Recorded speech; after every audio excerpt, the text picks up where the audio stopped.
What's going on, everybody? Welcome back to Let's Talk Movies. I'm Brad. I'm Miguel. The fuck? What was that? The fuck? I literally just broke. I literally just broke. But okay, that's fine. Broke the intro. How are you all doing tonight? Happy it's Tuesday. I keep thinking it's Wednesday. I don't know why. Happy Tuesday to everybody out there. This is one of our last shows of the year, which is kind of weird to think about, but like, it's really almost the end of the year.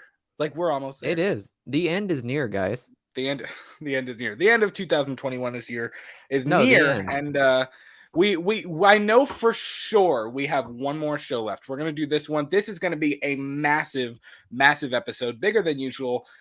We are going to talk Texas Chainsaw Massacre 2022. We just got a whole bunch of news about that. We are finally gonna review Resident Evil: Welcome to Raccoon City, which we actually saw over a week ago now, but we're just now getting around to reviewing it. We're going to talk a ton of movie news. We're going to react to the Jurassic World Dominion Prologue, which is another film that we're super excited about. We're going to talk some Halloween Ends. We're going to talk Spider-Man No Way Home. We're going to talk The Walking Dead. We're going to talk Marvel. There is a ton of stuff to talk about tonight. Super big show. So we're glad you're here. I'm just finding this out, so this is going to be fun. What do you mean you're just fine? I sent you everything we were going to talk about. I saw nothing. He gave me like the three top ones, like that he just said, but like further down the line, I'm sure that just came right out of his ass. He says, "We're gonna do it." I've officially trapped Miguel here, so we're gonna do it. I have notes about all this stuff. Lots to talk about. There's been a whole bunch of stuff. Even you texted me, like, what was that, 2 or 3 days ago, and you were like, "Why is so much movie news dropping today?" I mean, it was just like the day that the Texas Chainsaw stuff dropped from Entertainment Weekly. That dropped, stuff about Black Adam dropped, the Jurassic World stuff dropped, stuff about The Walking Dead dropped. Kevin Feige made the comment about Daredevil and Venom kind of being a part of the MCU. Like, there were a lot of things that have happened over the course of like the last week and a half, 2 weeks. So we're gonna get into everything. All it took was Texas Chainsaw Massacre for it to just ignite so many movie news. Yeah, because it was the first thing we saw. It really was, wasn't it? Everybody behind the scenes, they were like, "Yo, they just put out the new stuff for Texas Chainsaw Massacre," and everybody's like, "Drop everything. Drop it right now. Drop it now." But sir, what about drop it right now? That's what everybody was doing. So, by the way, I have a new setup on my mic. Can you guys hear me okay? Do I sound okay, Miguel? I should have said that before. What did you say? Do I sound I hate you. Do I sound okay? I can't hear you. I'm sitting on my mic. You're an asshole. So last night, I know we were supposed to do this show last night, and we had some technical internet issues that we could not get around. So let me see. When did I even put that in? At 9:13, almost 2 hours after we were set to start this thing, I said, it's not going to happen tonight. We'll be back tomorrow at 7:30. And here we are. So a little after 7:30. Oh, yeah. But the reason why is because it wouldn't be a Let's Talk movie show if we weren't late. So 24 hours late, guys. I'm so sorry. Like, I was so prepared. I was literally sitting here, same shirt, same hoodie, same demeanor, same depression. No, I'm kidding. But I literally tried to log in, and all I saw was Wi-Fi unstable. I was like, you gotta be fucking shitting me right now. So I was literally on the phone for like 2 hours with this lady from AT&T. For real though, you AT&T, but fuck you. I thought you had died for a second because I was texting you, and I actually went live on Instagram for a few minutes to try to like catch people up on what was going on. And it was a good hour and a half later. I texted Miguel and I said, "Hey, call me." And you were like, I'm still on hold. I was like, yeah. You've been on hold for almost 2 hours? I was like, yeah. What?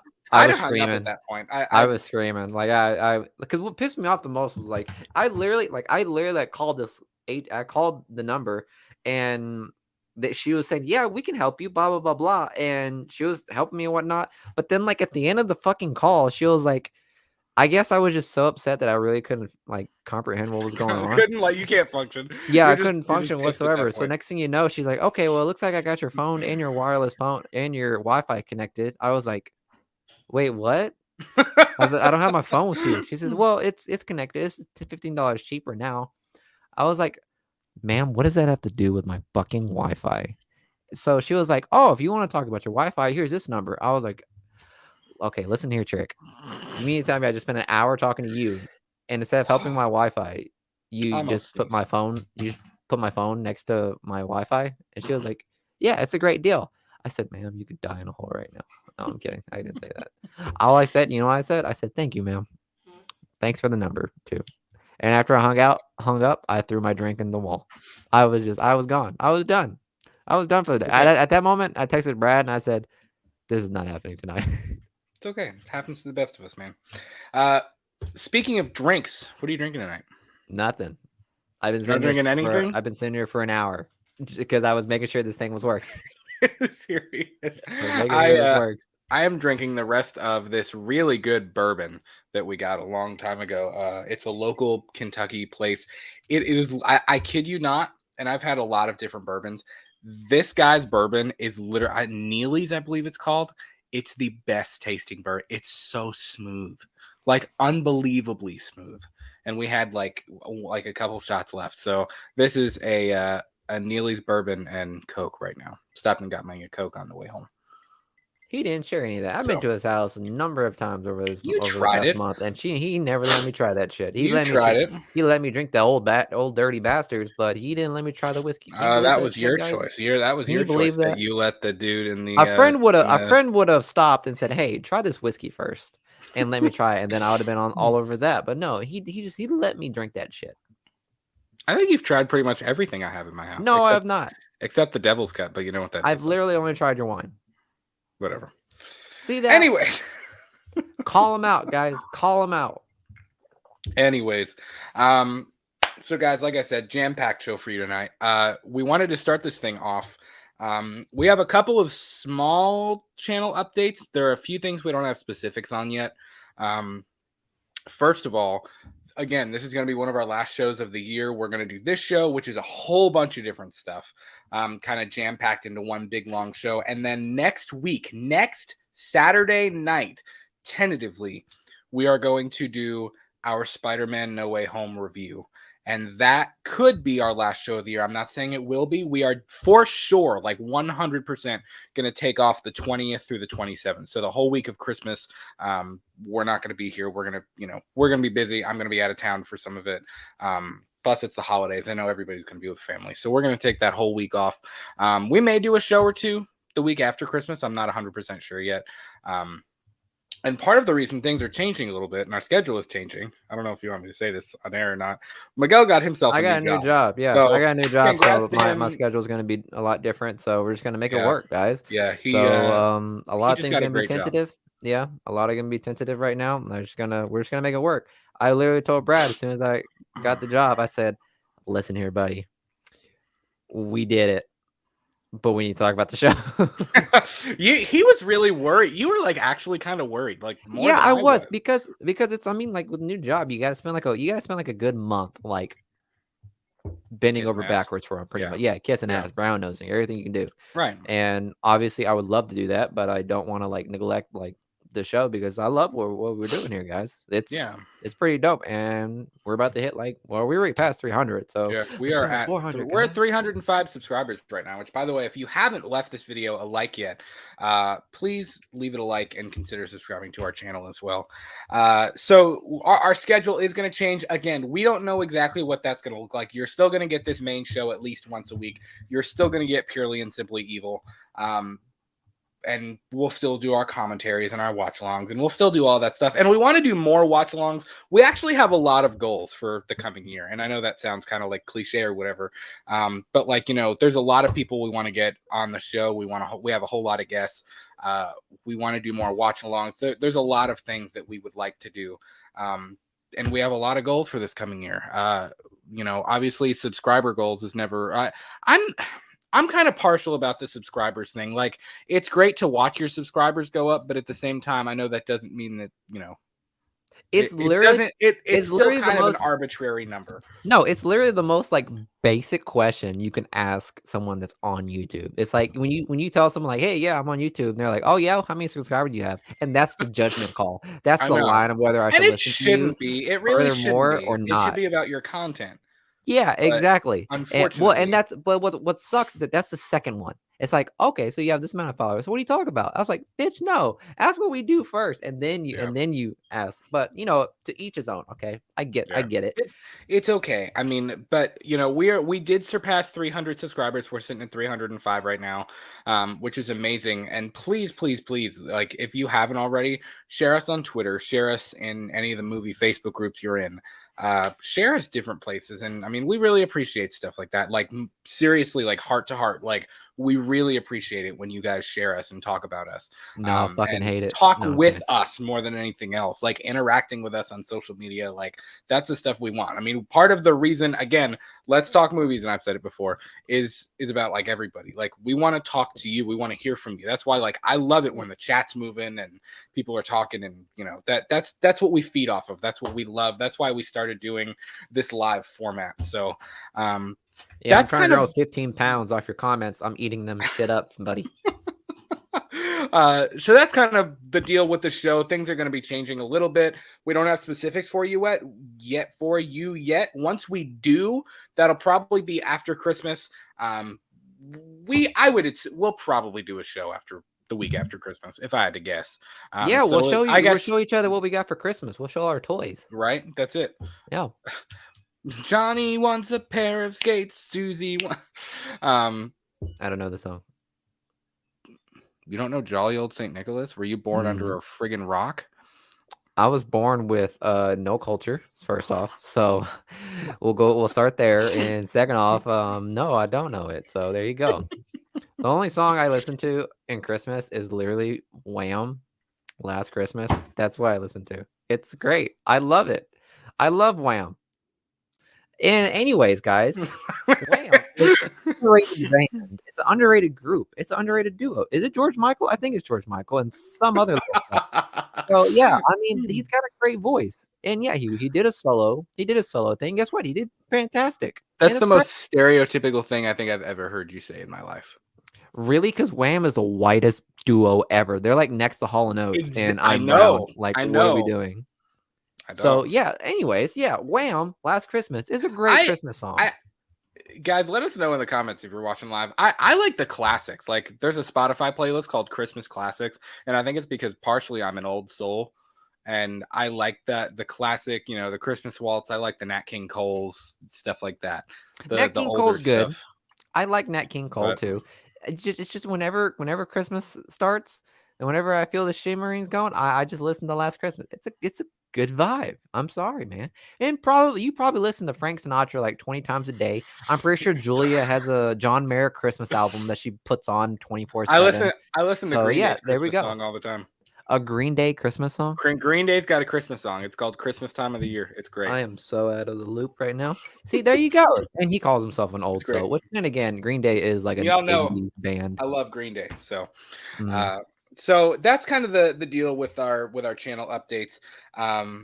And also, we do actually have a new intro and a new outro. I'm actually working on intros for both shows. I just finished last night while we were dealing with our technical stuff. I just finished the new intro for this show. I teased it on our Instagram account. I'm actually pretty hyped for it. Like, yeah, he sent I'm not gonna lie. Every other day he sends me like a new iteration of it, and it's like, I don't know what to say. Like every single comment is like, dude, it looks great. Dude, it looks great. Well, I tweak little things here and there, and I'm like, and then it's this like, looks cooler. Yeah. And then it's like, bro, okay, yeah, it's great. Okay. Just drop it at this point. No, I'm kidding. So yeah, that'll drop next week. I was gonna wait to drop it until after the first of the year, but screw it. We have a new intro for this show. I'm going to do a new outro for both shows. And I'm working on a new intro for Purely and Simply Evil as well. So, lots of new things, lots of exciting things that are happening at the channel. And more things to come. We're really excited about the future. We're really excited about what's going on. We have a lot of goals. We're a little ambitious. 2022 is going to be an ambitious year for Let's Talk Movies. It's going to be an ambitious year for a lot of people. Because, like we said, COVID Control Alt deleted 2020, and they try to copy and paste 2021, and obviously it was not formatted correctly. So this one is just a new slate, new blank sheet. You know what I mean? 2022 is going to be the year. Yeah, it's going to be. It's probably also going to be the year where they're like, Deep Impact is happening, and there's Yeah, like an sure, asteroid whatever. headed towards Yeah, Earth or whatever. literally. Dude, there was actually an asteroid the other night. It was on like CNN or something, or I don't even know what it was on, but there was an asteroid that like passed over Earth or something. I was like, what? I was like, that's not like major news. That's just like, yep, it could have hit us. We all could have died, but you know, whatever. So it's literally like it makes you feel small, doesn't it? It makes you feel small knowing that like, hey, damn man, my bills are due tomorrow. Whoop, too bad. There's a meteor coming. Guess my problems don't matter. The Oct, what's going on, buddy? He says the Hey, intro music to this channel is one of the best parts. I love that thing, man. That song is called Subway Dreams by Dan Hennig. It's literally a base YouTube. It is. It's literally a chose. stock thing. It's nothing that was written for us. It's a stock thing from the YouTube audio library.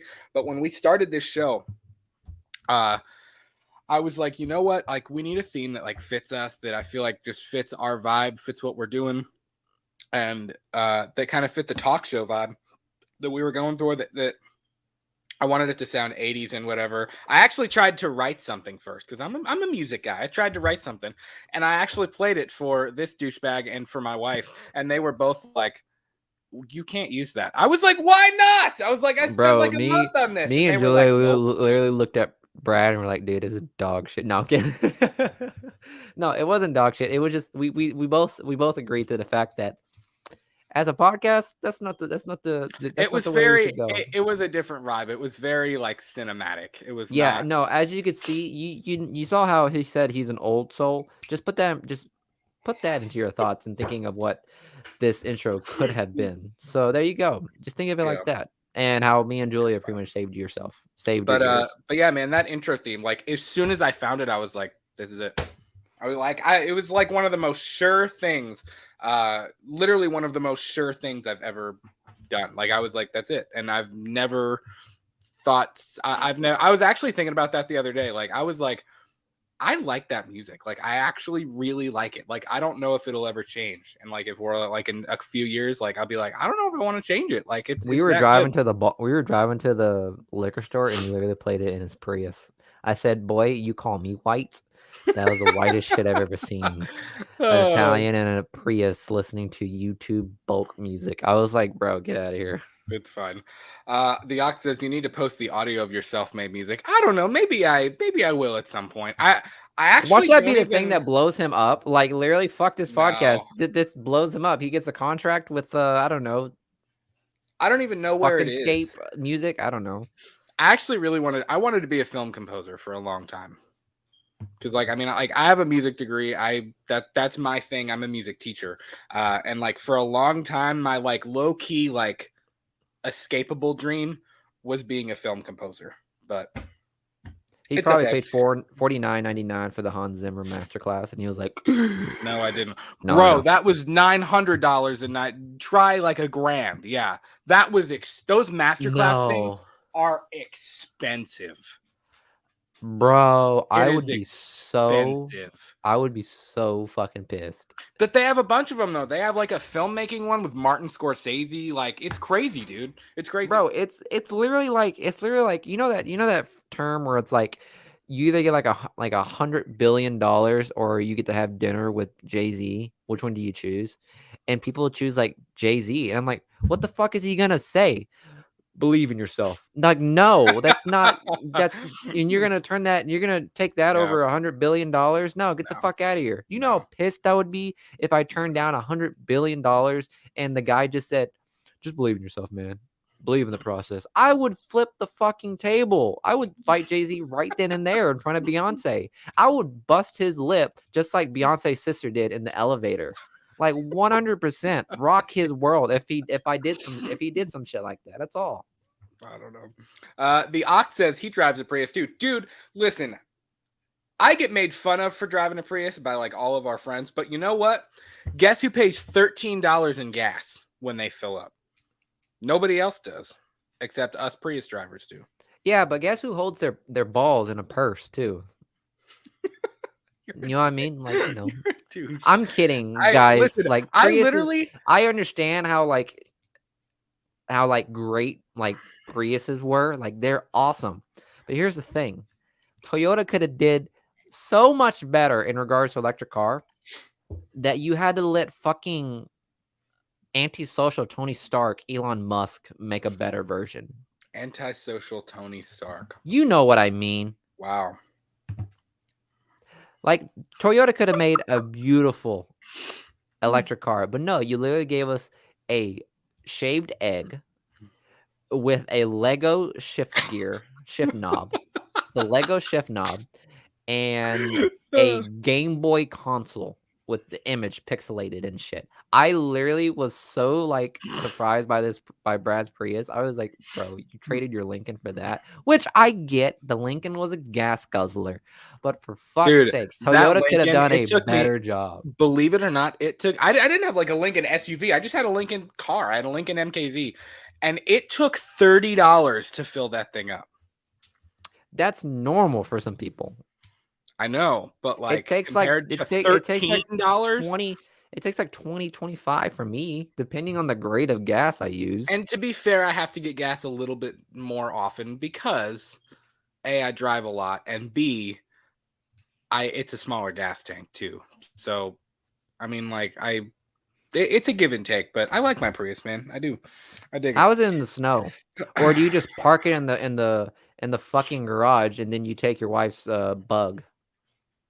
I don't. Is that what happens? Nope. Oh, okay. Nope. So I'm done roasting this car. I haven't gotten to test it in the snow yet, but we'll see. We'll see pretty soon. I think it's supposed to snow tonight, actually, because the weather is crazy in Kentucky. So let's talk a few little things. Let's talk Spider-Man: No Way Home real briefly. Not a ton to go off of. Actually, it was probably the biggest leak we've had so far. On Sunday morning, it's probably about noon or so. I had gotten I had a whole bunch of notifications on my phone that the soundtrack, or really one track, I didn't click on the Google Drive link, but there were digital copies or snippets of each part of the Spider-Man No Way Home soundtrack that had officially leaked. And I believe it's track number 19, which I did listen to, and it's amazing, was a track called Spider-Man. Not Spider-Man. Spider-Men. There was reports that don't believe the titles. You know that, right? Possibly, but You got to believe the music though, because the music was a combination of all three Spider-Man themes, from Maguire Spider-Man and Garfield Spider-Man and Holland Spider-Man. It was a combination of all three of them. They just kind of like bled into each other. It sounded dope, and it wasn't. Honestly, I kind of expected more of a bigger, bombastic, like epic thing, and it was kind of subdued. It was emotional. Like it was an emotional rendition of those three theme songs, you know? Each one of them die. They all die. One by one. All three of them die, and Venom all three of them die, yeah. Venom and Miles, that's it. Venom and Miles Morales. But yeah, so the soundtrack leak, man, and it's probably the most certain leak or confirmation of Tobey and Andrew's presence in Spider-Man No Way Home, because of that soundtrack leak. So did you listen to it, Miguel? No, I didn't get to. I didn't know where to find it, honestly. It's honestly, you could probably still find it on Twitter. I'd play it on here if we wouldn't get that massive copyright strike and Kevin Feige wouldn't come and kill my entire bloodline. But because we know that's probably what happened. But yeah, man, it's what movie was that when John Goodman says, "I will kill your entire bloodline," and he's got like the gun held up to his head or whatever. I forget what movie that was. No, it was pretty recent. Milo knows. But yeah, man, pretty crazy. There was also a rumor that a third No Way Home trailer was coming on the 15th, but I was actually just watching Michael Roman's new video, All Fires, and he said that's been debunked. I think Daniel Rickman that's bullshit. Yeah, I believe Daniel Rickman RPK actually deleted his tweet where he confirmed, and that happens. I mean, whenever you're leaking things, whenever you get information changes.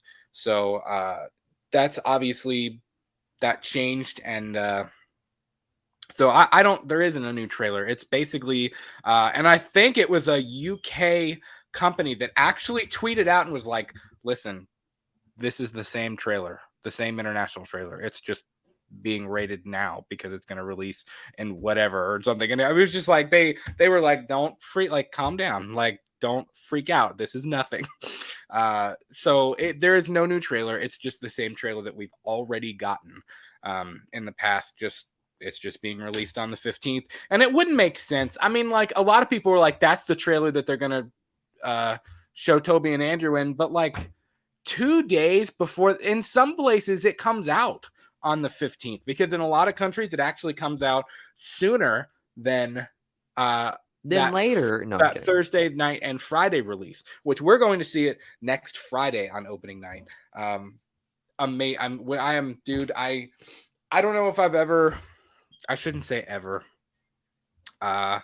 because I was pretty hyped for Endgame, but this movie is going to hit different. I'm so excited for this theater experience and like getting to share this movie with a packed theater. I usually don't like super crowded movie theaters, but like this is different. Like Endgame was different. Like when he said Avengers Assemble and everybody screamed, like that was amazing. That was probably the coolest theater moment of my life. And I hope that we get this same kind of energy. You know what I mean? Seeing all 3 live action Spider-Men on the same screen, you know? I think that's true. Only whenever like the screams are interrupting some dialogue, it's like, bro, shut the fuck up. There's no subtitles. We are not at home. Obviously, there's no subtitles. So Could shut you the imagine? Fuck up right now. Avengers Assemble. Everybody screams. What did he say? What did he say? What? Yeah, exactly. It's like I waited 10 years to hear him say that, and yet I couldn't hear it. I've literally waited my entire adult life to hear him say that. And like people scream like before he said Assemble. It's like Avengers. It's like, what the fuck did he say? I know, right? Yeah. I've waited a decade to hear this, and you ruined it for me. Exactly. Another interesting thing that came out of the Spider-Man No Way Home press releases was Kevin Feige in an interview with is it Amy Pascal, I believe, or Anne Pascal, who is the producer. He also weighed in on Daredevil, because he was point blank. Props to that interviewer, man, because usually people try to have a little bit of like they're afraid to like go there. No, this guy said, when Daredevil makes his MCU appearance, is it going to be Charlie Cox? And he literally said, we're having Daredevil. And before Kevin Feige even like confirmed it. And so Kevin Feige was like, wow, I respect that. Okay. Sure, I know. I feel like Kevin Feige was kind of like, respect. Yeah. Like he literally, he did this to the sniper. He said, calm down. Put it down. He's okay. I know, right? Could you imagine? It's like the room busts in, like agents bust in the room with like the Mickey Mouse emblem, like the Mickey Mouse emblem on one and like the Marvel emblem on the other, with like machine guns or whatever pointed at him. And Kevin Feige just goes, and they all just back out of the room. yeah, exactly. That's kind of how I imagine. Yeah. I'm just saying. But I think that's pretty dope. And so pretty much in the interview, like he pretty much said, like, if Daredevil is gonna come, at best is going to be Charlie Cox. Well, he did say it would be, because he was like, he said Daredevil will come. That was what she said. He said Daredevil would come, but he was, how did he word it? He said,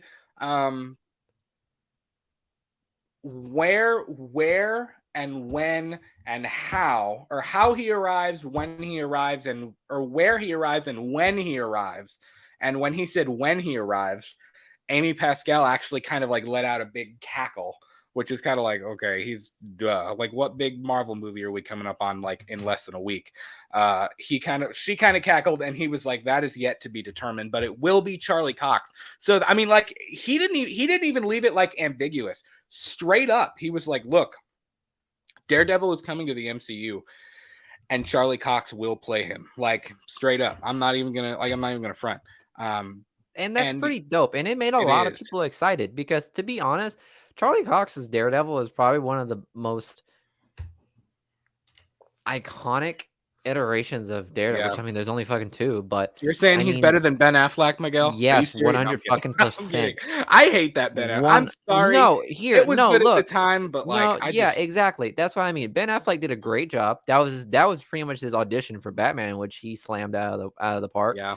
And but Charlie Cox said in an interview, he said Ben Affleck was a good Daredevil. It's just in this one, it wanted to hit more on the darker, grittier tone. Like his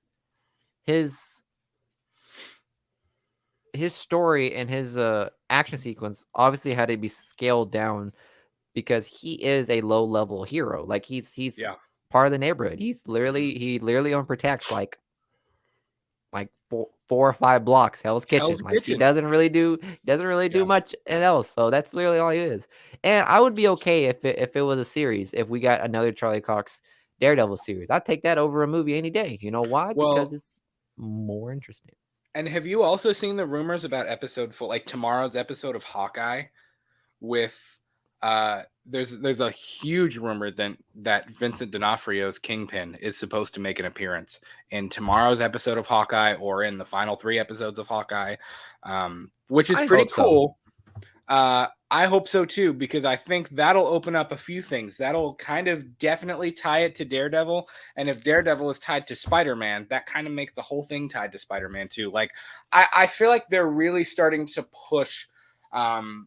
And it's funny because Julia and I were just talking about this the other night. Like, it's interesting that, I really feel like they're building Peter Parker up, Tom Holland's Peter Parker, to really take over Robert Downey Jr.'s spot. Like, seriously, as like the central figure, it all kind of revolves around him. And I really feel like we're moving towards that. Like, I seriously think that Tom Holland's Spider-Man is going to be... Have you not seen his the central part of the MCU? Have you not seen his evolutions in these interviews? He literally went from a Boy Scout and having a toad in his fucking mouth to literally having fucking spectacles, curly hair. He literally looks like Robert Downey Jr., like MCU Robert Downey Jr. Because you know what I mean. When Robert Downey Jr. went to the MCU, he started wearing his glasses. He started looking more dashed out as compared to his druggy. He's a good looking man. Yeah, he's a good looking man. I'd do him, but I love RDJ. I love RDJ, man. He's literally emulating Robert Downey Jr.'s attributes or features or whatever. Like he's taking a more mature side, even though he's 5 feet shorter than Zendaya. He's still presenting a tall figure of himself. I'll say that. Yeah, I mean, I'm cool with that, because if you look at what they're doing with Morbius and Venom and now Hawkeye and now Daredevil, have you seen that trailer and all that stuff, I mean, I know. Have you seen that opening? It makes sense that Spider-Man is going to be the central character, because all of his villains, all of the characters that tie in with Spider-Man, Nick Fury, Silver Sable, Black Cat, Kingpin, Daredevil, there's so many different directions that the Spider-Man character is pulled in the Marvel comics. You know what I mean? So it makes sense for him to kind of be the anchor in all of this, because in terms of at least what's happening on Earth, obviously what's happening in space is going to be Captain Marvel, Doctor Strange, the Guardians of the Galaxy. I think, obviously they're going to get into the Adam Warlock thing. We're going to get into Kang the Conqueror, especially with Ant-Man, which I believe I think they said that Kate Bishop and Hawkeye are actually supposed to appear in Quantumania as well, which is cool. I'm down for that. How, but sure. I don't know how either, but I mean, I'm down for it. I do think we're getting ready for the Young Avengers film. I think we're building towards that with Kate Bishop. There's just, I don't know, man. I'm super hype. After Endgame, it was almost kind of like, where do you go from here? Exactly. What do you do? And it's kind of funny, because I thought it was strange for the end of the saga to be Spider-Man Far From Home.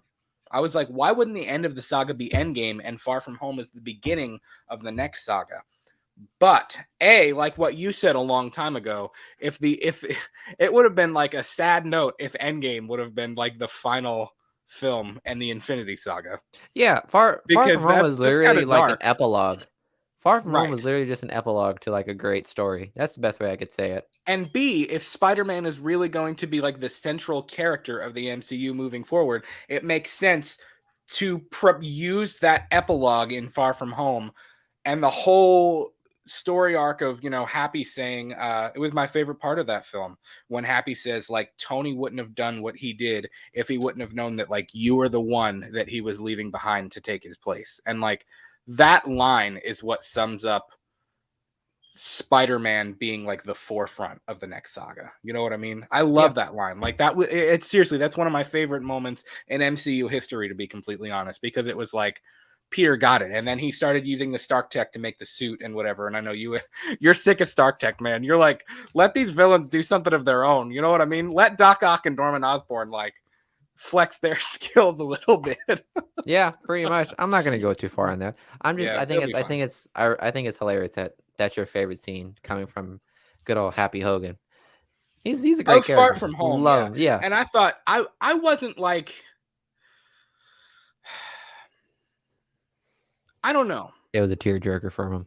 No, No, it was a good scene. Yeah, 100%. Considering how much Happy has known Tony for the duration of the saga, because he's been there. I think now he's definitely the oldest character, so to speak, in this entire MCU. yeah. Him and Well, Tony he was there Stark and from the Happy Hogan are beginning. literally like the original OGs now, Yep. Yeah. because everyone else is they came out after Iron Man. Like, Right. and Iron Man was the start of the MCU. So Happy Hogan is literally one of the OGs, which is gonna break my heart if he dies in this one. I Because kind of expect him to. finally he got some great action coming in. Yeah. And he's I don't know. dating Aunt May. I How are expected you him to gonna kill die him though. off after he's dating Aunt May? You can't kill him off like that, man. Yeah. I He mean, but literally took an atom bomb to the face. they said that Peter's going to lose people. Like, it wouldn't surprise me if May died. Let it be Ned. I think that Happy will die because he's already lost Uncle Ben. He's already lost Tony. Tony died in his arms, for God's sakes. I mean, like I think they're Happy's up next on the docket. I think even before Ned and before May to die. I really Let do. Ned die. You would rather Ned die than May or Happy? Yeah. Really? Yes. I'm not gonna lie. I kind of like Ned. Like at Bro, first, who the I fuck was is like, Ned? That's all I got. exactly. At first, I was like, why are we bringing in this random character like Yeah. to a Spider-Man movie? But I'm not gonna lie, he kind of grew on me. Like I think he's kind of funny. And Jacob Batalon does a good job with the character as well. But yeah, man, I like Homecoming and Far From Home, but I think because they tried to do something different, and I think they tried to make them their own thing, they feel like good MCU entries, but they don't feel like typical Spider-Man entries. And I hope that No Way Home feels a little bit more Spider-Man. Like, keep him in New York City. I don't want to see him in Washington or Europe or somewhere else. I don't want to see him sitting on a beach in Florida. Like, I want to see him in New York City, jumping off of buildings, swinging from buildings. I want to see New York scenery. I mean, I know we're going to get the Steve Rogers Statue of Liberty thing. I want to see him like at the World Trade Center, jumping off of the Empire State Building. Yeah. I want to see that stuff. I like the feeling of like when you see him going into like, the final battle, you could see like, oh God, this is going to be a lot of web slinging. This is going to be great. Like in Spider-Man 3, whenever he was in the construction site, with the Amazing Spider-Man 2, whenever he was literally in the electrical grid, that was a lot. And that's probably one of my favorite Spider-Man scenes was Electro and Spider-Man and the Amazing Spider-Man 2. And then with this one, it looks like we have him with the Statue of Liberty with Captain America's shield. And it looks like it's under construction. So it's going to be a dope place to do some swinging. That's all I got to say. Well, and even like I think my favorite Spider-Man moment of Far From Home was at the end when he's swinging through the buildings and he's like throwing his phone up and catching it, and he's swinging because it felt like a Spider-Man scene. It was really the only like swinging scenes we got other than like him swinging through a neighborhood, you know what I mean, in Homecoming or in different places, like in Europe or whatever, in Venice. Yeah, the scene with the water elemental Yeah, in Venice, that it's was, I was like, cool. it's, yeah, sure, it's fine, but I was like, bro, what are we doing here? I Like, it mean, was it's like, that's cool. like the worst place for Spider-Man to be. It just doesn't feel like it doesn't feel Spider-Man to me. So I hope this movie captures more of that. I mean, and it's funny because I was even watching. Julia actually said, "What are you doing?" And I was sitting in here on the couch, and I was watching the ending fight scene from the first Amazing Spider-Man film when he's fighting the lizard.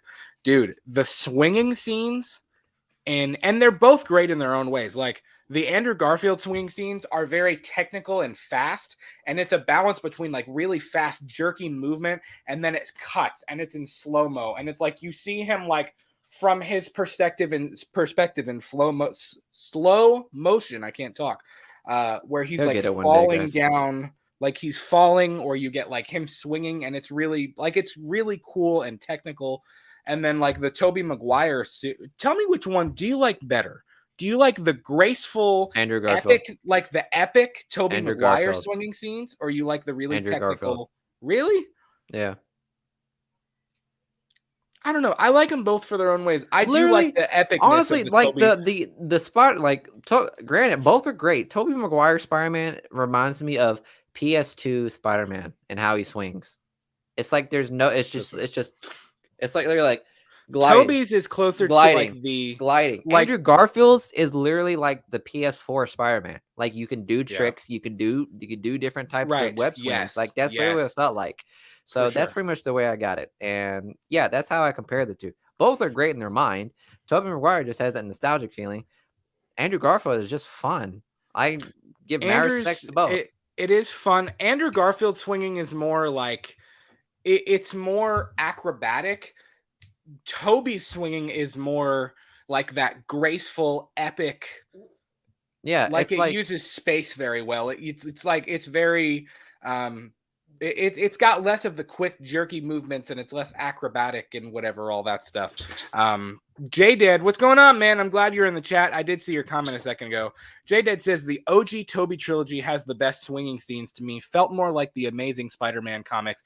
To me, I almost think the Spider-Man show, like from when we were little, like Spider-Man, like the 90s Spider-Man show,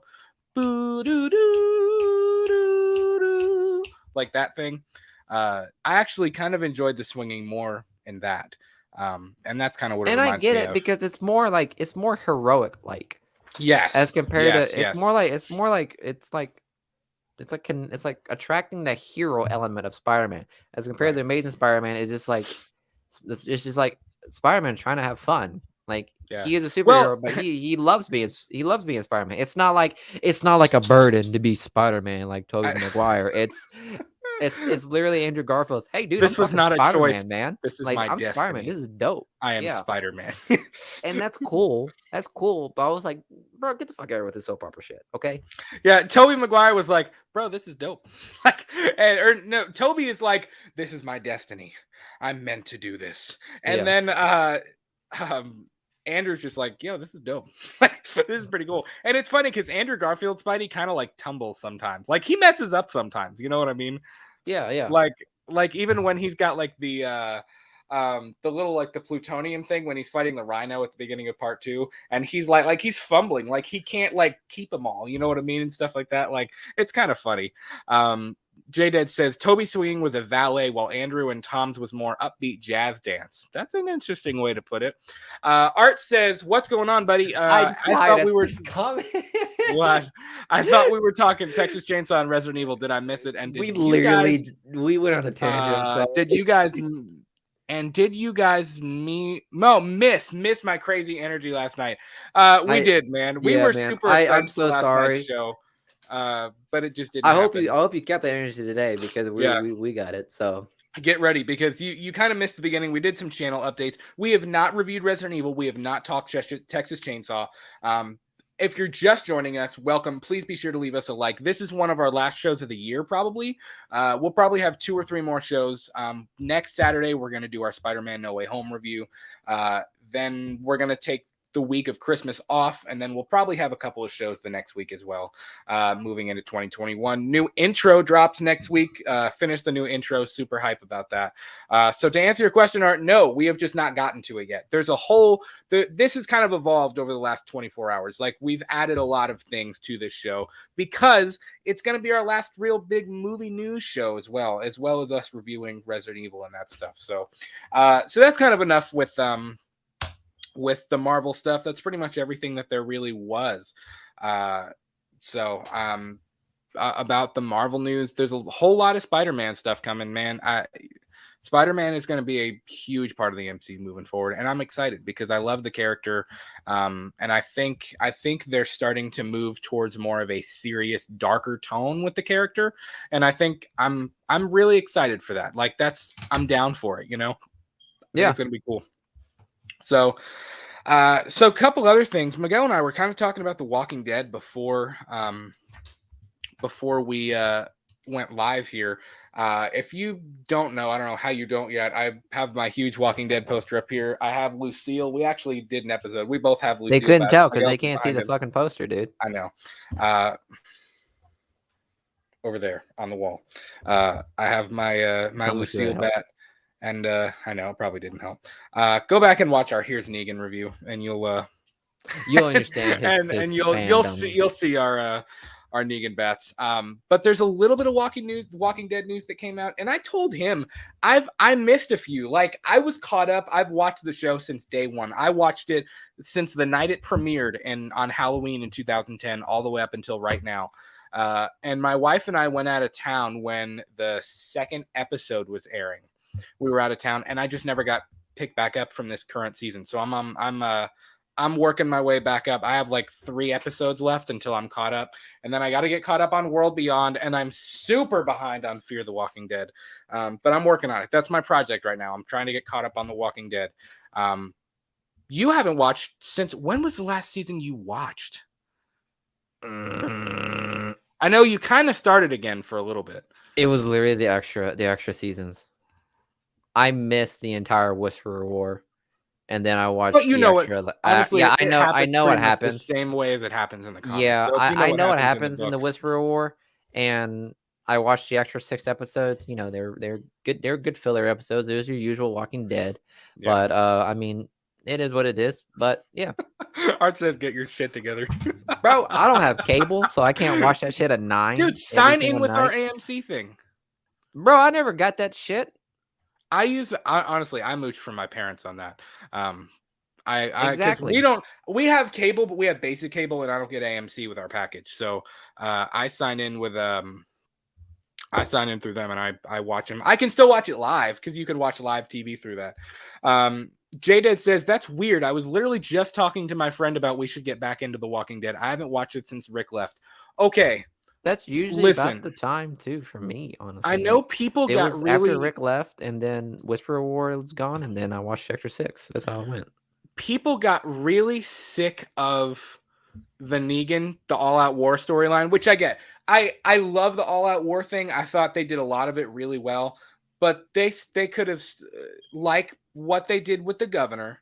They could have taken out Loomis. They could have taken out a half a season of the All-Out War storyline, and it would have sufficed. Like, you could have wrapped up the Negan thing quicker than they did. Got better once we got the older man Rick. Rick was literally the worst fucking move I've ever seen in my life. Why? It was like when I saw that short hair and whitish beard, I was like, oh fuck. He did go gray though. I was like, bro, it's only been like 2 years. Like, calm down. Yeah, it hasn't been that long. I know. It's like, I know the zombie apocalypse is stress, but that doesn't do much to your hair color. Like, the fuck out of here, bro. Look at Obama after like 4 years. That's 4 years now. He went gray, but Rick went gray too, man. But I'm telling you, J-Dead, if you stopped watching it, watch it again, because like I was just telling Miguel before we went live, like I've always watched it. Like, I know a lot of everybody it's funny because, and I guess every major TV show kind of gets a little bit of this, but like I was like this with, admittedly, I was like this with Breaking Bad. Everybody was like, bro, watch Breaking Bad. Bro, watch Breaking Bad. Watch Breaking Bad when it was on. He said Breaking Bad. And Breaking Me. I just never watched it. And then I finally just binged Breaking Bad over the summer. Julia watched it. She loved it. And I binged it. And it's in my top 3. It's literally The Walking Dead, The X-Files, and then Breaking Bad as my favorite 3 TV shows of all time. And I love them. And I know people hate on The Walking Dead. It's the best continuous zombie apocalypse story of all time. It is. And there ain't much. Hate me if you want, but it is. They did a fantastic job with that show. And I know it's had its ups and downs. And I do think it's time to end it. But you also have to think, though, it's getting better. Like, like I said, before we started, I was talking to him about this. I was like, bro, it's actually kind of like, it's pretty dope. Like it's more horror based. It's a darker theme.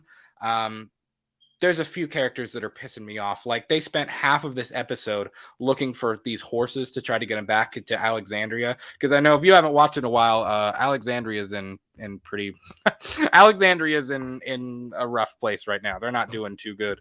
They're stuck between a rock and a hard place. They really are. It looks terrible. But they,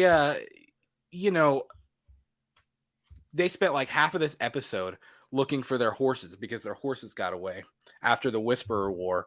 And Carol brought one back and killed it because they were hungry. I was like, I screamed. I was like, I was so mad on my couch. I was like, this is dumb, man. Why would you do that? Because they're hungry. What the fuck? But yeah. The fuck? What do you mean that's awful? That's awful. That's terrible. She literally told the girl to look at the flowers. That's literally not the worst thing she's done. It's the way she did it, though. If she would have just shot it in the head without trying to baby it, it would have been fine. But it was that's what you're supposed to do. We need the horses. And then she laid it on the ground and she was like petting it and she was like, "Oh, you're such a good boy. You're such a good boy." Pulls out her knife and just slit its throat. And I was slit is throat. Oh, that's fucked up, right there. I was where did that come from? Are you friggin' joking me? No, you gotta take that thing out humanely. Art, you said, do I like horse meat? No, I don't like horse meat. I'm just saying, when you're 10 years in the zombie apocalypse, that pissed me off. I totally get that. I totally understand. I'd turn Chinese and eat dogs. Like if I was in the zombie apocalypse, like that's usually how it works. Eat dogs? If I was in the zombie apocalypse, boy, it's it's literally survival. Bro. If there is no there was an episode in the filler that really set the tone for why Carol did it. It was whenever I think it was when Gabriel and what's his name with the metal arm now, Aaron, when Aaron were looking for like stuff, and everywhere they went, they came up empty. Like that's what happens when you're 10 years into the apocalypse. Like your usual rations are gonna run out. Like you're gonna run out of food. Everything's gonna be picked clean. Or someone's going to have it already. Like, that was the most depressing episode I've seen because you could just see their spirit get taken down. He said, I'm not surprised Carol hasn't already resorted to full-on cannibalism. She gives no Fs. Bro, honestly, the way Brad told me how he killed that horse, I'm not surprised either. Like, Jesus. Well, it pissed me off because it came out of nowhere. Like, if there would have been some warning, I could have, like, mentally prepared myself. But she was like she literally, it laid on the ground, and, like, its head was in her lap and stuff, and she was like, "You're such a good boy." I was like, bro, Negan killed Glenn with, like, a little bit more finesse than how she killed this horse. I was like, dude, what would you rather have her do? Just shoot it in the head. Continue to like guns. Caress his hair and say, "Damn, you took it like a champ, didn't you?" Or some bullshit like that. No, Carol. Whatever. I mean, I understand why she didn't want to shoot it because she didn't want to check walkers, but you got to do something, man.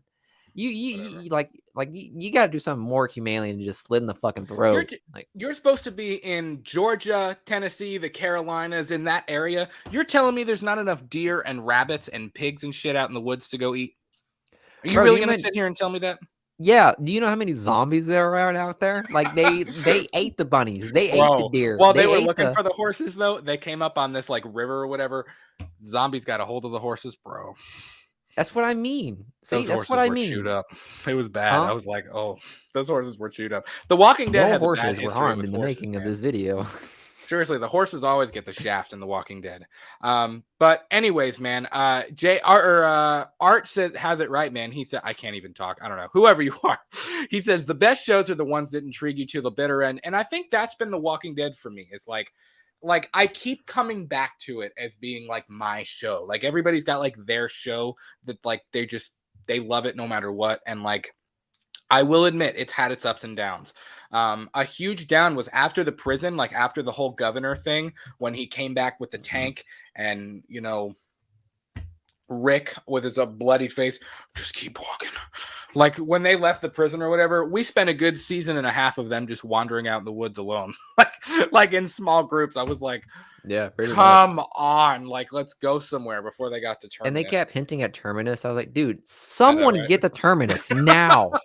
Someone had to like just stumbled upon it by now at this point, because I kept seeing like Terminus, the map to Terminus, or the railroad to Terminus. Everybody's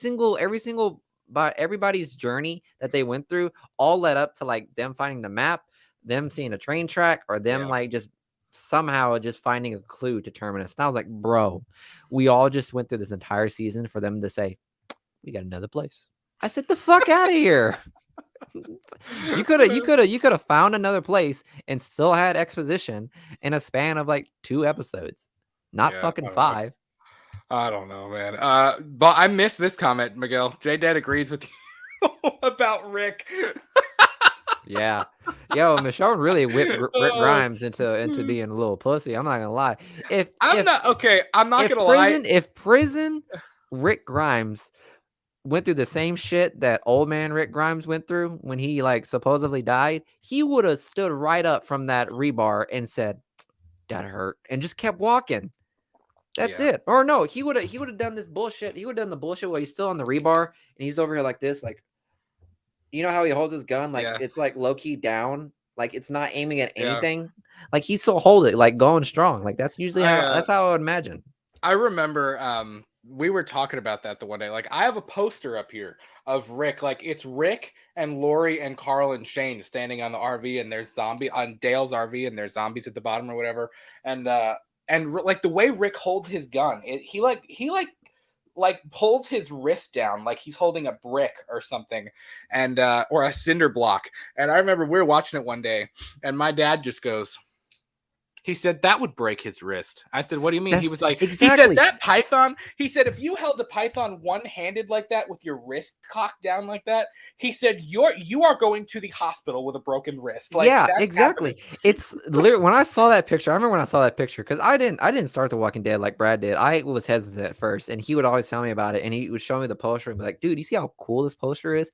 I said, literally, Andrew Leak, like Rick Grimes, he like the actor is literally a British dude learning how to be a country dude who never held a gun.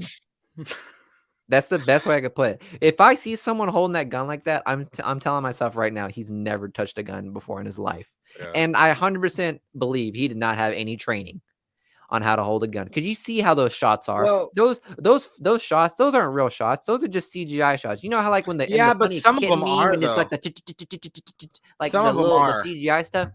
Now that they've probably had years of training on it, but in the pilot episode, they didn't have money to train these people. So that's what they did. So that's where the L's down gun came from, is from Rick Grimes not having, from AMC not having the funds to train Rick Grimes on how to actually properly hold a gun.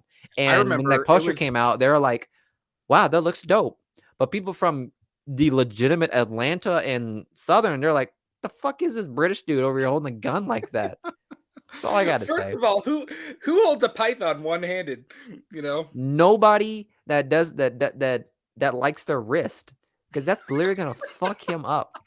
I imagine every time. And when I see how the gun is like shot when he shoots, is the recoil that bad? The recoil, I've never like, shot I never in the pilot. No, in the pilot, the recoils were so inaccurate. That thing would have swung him back. He would have backdropped right back to the fucking hospital bed. 100%.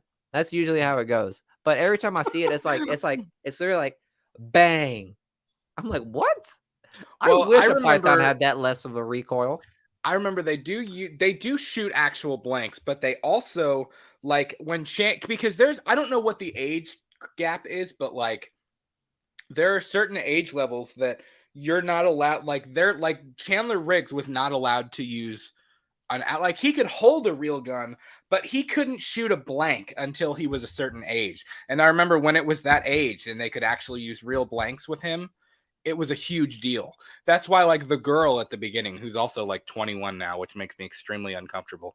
The little girl holding like the bunny at the beginning when Rick, like when he's at the gas station, like the very opening scene, and he says, "Oh," and he like goes and he shoots her. That was a CGI shot because legally, like filming laws, you are not allowed to shoot even if it's a blank. You can't shoot a blank at a child. Which, I mean, duh. Like, I get that. Like, I'm not saying that, like, you should be able to. But I know that they do use actual blanks because, like, it's been a big deal when Chandler Riggs was able to do it. You know what I mean? And stuff like that. Can you imagine if Alec Baldwin was in this show? So that's a wrap, guys. This has been a really fun episode. No. We can joke. We can talk about it. We can talk about it. Yeah, I don't know. J-Det says Python recoil is very similar to a Desert Eagle, kicks like a mofo. It kicks that hard? It kicks, dude. Like it fucking kicks. I mean, could you hypothetically, could Rick Grimes shoot it one-handed? He could, but not the way he does. He does it like it's I've seen like you're holding a teddy bear. Literally, I go on YouTube and I watch videos of people improperly shooting guns, and it's the fucking most hilarious shit ever. People leave with black eyes, people like get their fucking shoulder like misplaced because just how much these motherfuckers kick. Bro, listen, you want to laugh. So I was with my brother and my cousin one time, and we were at a gun range in central Kentucky, and this was probably probably 6 or 7 years ago now. And I'm not a gun person. I don't own any. I mean, I don't have nothing against guns, but I don't own any guns. So we were at a range, and I put this sniper up, and I didn't me being dumb, I didn't realize that when you're holding a sniper rifle, like it was a range, so like I had a target and whatever down range, and I didn't I put the thing right up to my eye. Fucking amateur hour. And right close to my eye, and I didn't keep it like far away. So when I shot, it hit my eye, and I was kind of like, oh, whatever. So I went to do a second one, and I was like, man, it was hot. It was the summer. I was like, man, it's hot. And I looked at my hand, and I was like, and I turned around, and my cousin said him and my brother were just like, my eye, I looked like Carl after he got shot in Alexandria. My eye just had like a perfect circle, and I was just like gushing blood down my face, and I ended up being fine. Like it just broke the skin in like one spot, but it was like a perfect red ring where it had like clocked me right in the eye. The only thing it hurt was his pride. Perfect. It really did. The only thing it really hurt was my pride. I was fine. But it was funny. But that goes to show you my brother, I'm decent, but I'm not. Boy, recoil is the one thing that will definitely humble the strongest man ever. Recoil, like a hard recoil, will humble anybody, no matter who you are. So, I'm sure whenever Rick Grimes, when Andrew Lincoln finally actually shot one, I'm pretty sure it humbled him a little bit. That's probably why throughout the season his L's down kind of went up a little bit more throughout the season. You notice how it got a little bit straighter, yeah. And the next thing you know, he's using both hands. So I'm like, when we finally see Rick return, it's gonna be like, yeah, he's actually gonna be holding the gun properly. I swear. Yeah. If I see him do L's down one more time, I'm gonna lose my shit. J-Det says, damn, y'all talking about these old storylines got me remembering how good The Walking Dead was, dude. It's fantastic. It was. Yeah, it really is. I mean, excuse me. It's my favorite TV show of all time, and I think it will be, at least for the good majority of my life, man. But all of that to say, obviously, if you watch, I kind of know where we're going. It's kind of obvious where we're going with Commonwealth, with the CRM and World Beyond, with these different bigger communities. We're kind of moving towards this civil war between all of these communities and kind of the bigger world. Like we're moving towards something bigger, and I'm down for that. It makes sense with the main series ending. It makes sense with with how World Beyond ended, because World Beyond was a limited series. It's done. That's it. Like, I mean, I'm sure these characters will reappear. But like the whole thing with Jadis, like they literally said the purpose of World Beyond was to find out what happened to Rick. Even if we don't actually see Rick. Like do you remember the trailer for World Beyond was literally Rick running down the thing, looking up at the helicopter, like from a few seasons ago. I mean, like that was literally the teaser trailer for World Beyond. Yeah. And we are moving towards Rick's return. They're basically what I get is we're moving towards the end game of The Walking Dead, you know, or the Infinity War of The Walking Dead. Like, and Rick is going to return. There's going to be a bunch of communities fighting each other. It's going to be a World War Z. Yes. But all of that to say, so the president of AMC, of the AMC network, said, and I quote, that the Walking Dead universe will live for a very long time. What he means is we like the checks we're getting from The Walking Dead. This so show is still making a shitload of money. That's what it's really saying. We're not going to kill this cash cow like Carol did to the horse. But I'm super excited, man. I don't know. I love the show, man. I love the universe thing. I'm kind of like, there's an extent. It's not the MCU. Like, I don't need 17 different Walking Dead shows. You know what I mean? Like, or you're gonna get it. I know. They're just gonna keep going, aren't they? They're not gonna stop. It's just, I mean, I am excited for Tales of the Walking Dead. I think we both said we were excited for like an anthology kind of thing, where it's like different points. Like one episode might be 30 years in the apocalypse. Another episode might be the night the apocalypse began. Like, I mean, it's just like you can sporadically do different stories in different parts of the world, even if they have the money. I don't know what kind of budget I'm sure they're going to give them a pretty decent budget because, I mean, let's be real, it's the most happening show on AMC right now. Mm-hmm. Even still. And I mean, it's one of the biggest shows on TV still to this day, even though people are like, oh, screw The Walking Dead, it sucks. No, you don't. We always used to laugh because all the people, like, literally there are names we would recognize. Like, my mom and I used to crack up because it's like all the people that comment on The Walking Dead's Facebook post, and they're like, I stopped watching in season 4. I'm like, well, we're on season 8, so why are you still commenting on this thing then? And it's like the same people every week. They're like, I'm not watching next week. This sucks. And then the next week, they're like, so what do you think of that episode? Like, thought you weren't watching next week, buddy. Like, I thought you said this sucked so bad. But so I am excited to see where it goes, man. I'm curious. I'm very curious to see, though, because it really seems like now that they've revealed that the virus is man-made, I know Jadis kind of revealed that it's something to do with the French and like there's something going on where people are kind of battling. And it's interesting that it like literally the French are, of course, the fucking French are the one that fucking did it. Well, there was actually a Jenner cameo, like Jenner, like CDC Jenner from like the 6th episode, like the season 1 finale, because he does say in that season 1 finale, he's like the French lasted longer than it's like, as far as we know, the French lasted longer than anybody else, like than any other country that this virus was spreading in. So like, it makes sense if they're going to be the people or their government or their version of the CDC or whatever. I don't know exactly what you call it. Their umbrella corporation, basically. I mean, if they created the virus, it makes sense that they would last the longest because they were prepared for it. You know what I mean? Yeah, that makes sense. So I don't know, but I'm very anxious to see what happens with The Walking Dead. So let's do this. I think we have pretty much. Oh, we do. Okay, so we have a little bit of Halloween Ends news. We have some Jurassic Park stuff. That stuff won't take too long. Then we're gonna get into Texas Chainsaw. We're gonna get into Resident Evil as well. I know, I'm forgetting. Do you mind if I go top off my drink real quick? You want to hold down the fort for like 3 seconds? No, that's fine. Hold down the fort. I'll be back in 0.2 seconds. Take this time, go grab a drink, peeps. I'll be back. Okay. I'll be back.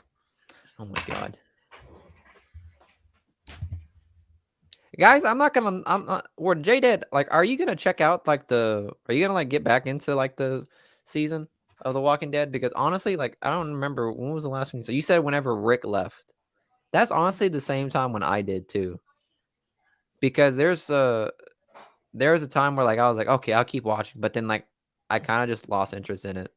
So I mean, that's the reason why. And since Brad was like talking about these extra 6 episodes, I was like, you know what? why not? I got some time. It's a pandemic. Why not check it out? So I decided to check those out. Bro, did you notice like how those 6 episodes from The Walking Dead, you could tell that they made that with like a lot of COVID restrictions. Like you could just feel or like see like how they were trying to like, work with like the CDC recommendations. Like that shit right there, I thought that was pretty cool how they were able to still make all of this with CDC restrictions. I thought that was pretty dope. But now I wonder how that's going to be. I wonder if like since COVID or has like kind of like died down, so to speak, I wonder if that like changes how they're going to go forward with the show. So because obviously with this one, like Brad said, it's going to be a lot of people. You know what I mean? So like I can't imagine like them doing like a really big like cinematic like fight.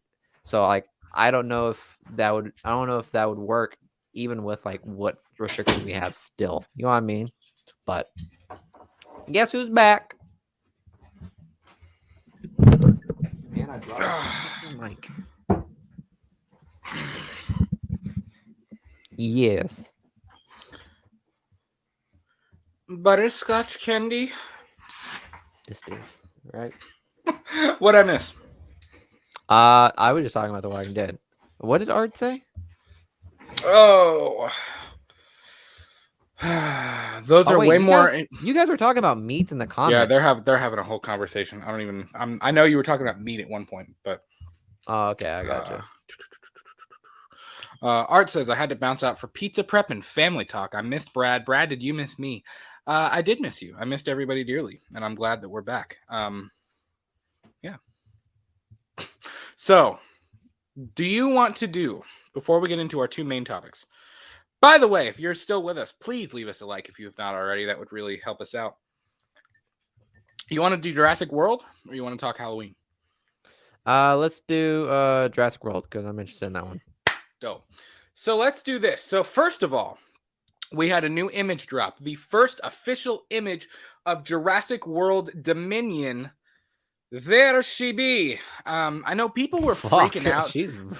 People were freaking out about whatever kind of dinosaur that is, because if you look, I thought it just looked like a normal, not T-Rex. It doesn't look T-Rex-ish, but I don't know. It didn't strike me as anything crazy until I realized that the top left-hand corner, that's a hand. It's got like weird claw. The claw. Oh, okay. I know. Yeah. It's got like a weird claw thing on its hand. So I don't know. Is this going to be some kind of genetically modified? Are we going to get back into that crap? You know what I mean? With the Indominus. I don't know. So it's a cool shot. She looks screwed. I'm not going to lie. She really does. So I don't know how this is going to play out. Not too sure. It looks like obviously it's gonna be like a swamp-ish kind of like dinosaur. The ones that are like kind of like they can hunt in the water if they need to. Yeah. So it would be pretty dope. Yeah. I think I'm not too sure what kind of dinosaur it is. Actually, let me check this out because people on Twitter were like, "Dude, that's the effing dinosaur." I was like, "The what?" I was like, "I've never heard of that." Like the Indominus globia sluggaboing defaulta dinosaur. I'm like, "What?" Like the what did you just call that thing? Did you just like call it an insult? Are you swearing at it? Like, what are you talking about? You speaking Cajun to me? No, okay. I know. Like, are you speaking a different language? I don't know what you're talking about. So yeah, man. Art says Bryce Dallas Howard is the Swamp Thing, the ultimate crossover. Art also says Halloween is better, but save the best for last. I love the OG Jurassic Park. It's in my top 100 face, but the franchise is cool. A good watch. Jurassic Park is I think did I put it in my top 10? You did. I think our 10th episode. Was it our 10th that we did our... Yep. God, that feels like an eternity ago. Does it not? Yeah, it does. We're on 53. That was episode 10.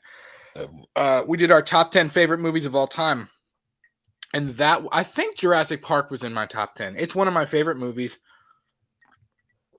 I have to say, when Jurassic World was first announced, I was kind of like, okay, cool. But it did surprise me, and I think the more and more I've watched it, I'm like, yeah, it's good. Like I get it, and I think I'm interested now, especially for this one, because again, everything has to be Endgame. This is Jurassic Park Endgame. I think they said this is like the final Jurassic Park entry. Like you'll have Jurassic Park, The Lost World, Jurassic Park 3, Jurassic World, Fallen Kingdom, and then Dominion is the final entry. So I can 6. respect that, honestly. I know, me too. And I think they have done a good job. It's not like they're just doing a cash grab. Like the story makes sense. And I think it makes sense because ultimately this is what Jeff Goldblum's character like always tried to warn John Hammond about. You know what I mean? Like one day this is going to get into the wrong hands and this is going to get out to the masses. Like it's not always going to be on Isla Sorna or Isla Nublar. Like it's never just going to be trapped on these islands. Like one day dinosaurs will like become a new, like they will become part of the ecosystem and part of like the Earth's population again. You know what I mean? And this is kind of that happening, which is pretty cool. And I like the concept of it. What about you? Like in this new direction? It's like, what would you do if you looked in your backyard and you saw a T-Rex just walking right by saying, "What's up, buddy?" It's like in the scene. Why does he sound country? What's up, man? How you doing? You want to go get a Diet Coke together? Obviously, our dinosaurs would have a country accent, obviously, but nonetheless, it'd be like that scene. It'd be like the scene in Lost Kingdom, like the Lost World, whenever the kid wakes up and the kid in the bedroom. Yeah, the dinosaur literally just chewed up its dog and it's using its chain as a toothpick. It was some fucked up shit right there. Yeah, it was pretty bad. So here's what we need to do. Miguel, do you need the link to the prologue or are you good to? Okay. So let's do this. We are going to watch. I purposely have not watched the prologue to Jurassic World yet because I wanted to do it live on the show. Let me get this pulled up. So we are going to watch the prologue to Dominion.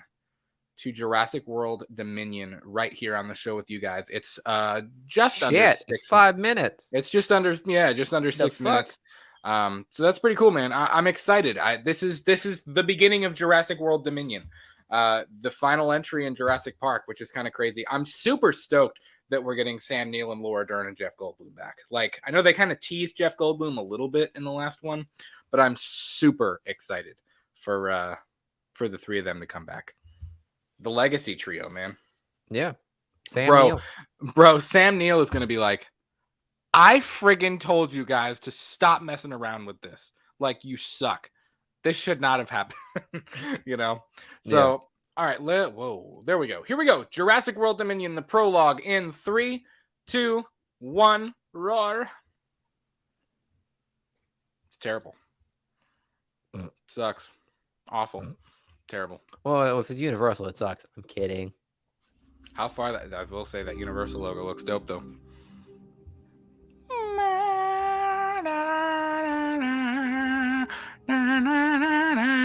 Imagine him like this at Spider-Man movie. I swear to God, we're gonna swing. Woo!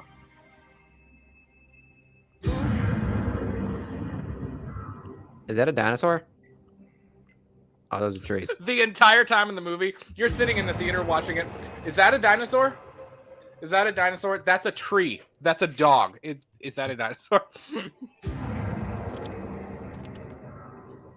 Is that a dinosaur? That's a moth, Miguel. That's a dinosaur. That's a cicada. That's a dinosaur. That's an elephant. Bro. Oh, no, it really... I'm being serious. That's a dinosaur. The fuck out of here. That really is a dinosaur. Bro, how many of them escaped? Did that many of them escape at the end of Fallen Kingdom? I think it's a prologue, dude. Isn't this like just talking about like dinosaurs? Like during its real time? Isn't this real time dinosaurs? I don't know. Unless this is a flashback to like a million. Hey, look, it's Rodan. Like however many years ago. That's isn't it? Is it not? Rodan. He says, excuse you. It's hot. It's hot outside. What if they talk like dogs or like dumb humans? Dumb humans. Humans. Who needs food? Henlo. This has got to be a prologue, like a flashback to like however many million years ago, like to the Jurassic period. Bro, that's kind of what I figured. What is he? Oh, he's still in an egg. See? Yum. Delicious. He said, "This is far better than Waffle House." He said, "What the hell was that?" He's just scratching his back, bro. He said, "Dude, my back itched." I like Triceratops. I'm not gonna lie. They're probably the most underrated ones out there. I like in the Lost World when the one is super like uncoordinated and he goes to like ram the what's his name? Not Jeff Goldblum. Vince Vaughn. Mm-hmm. What? Bro, who sleeps with their mouth open? Well, I mean, the T-Rex does apparently. I guess. Oh, it's not a T-Rex. What is that? The fuck do I know? I don't know dinosaurs. Guys, if you know dinosaurs, let us know. That is a T-Rex. You're right. It has hair. Dude, that's dope. They're gonna fight, whatever they are. I love how they're being more realistic with like the dinosaurs, because like if you remember, like people are now just trying to figure out that dinosaurs have feathers. Right.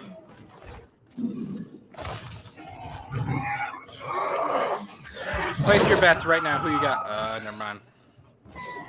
I usually always place my bets on the T-Rex, but I don't know now. I don't know. T-Rex have been taking L's recently. That's all it took? That was it?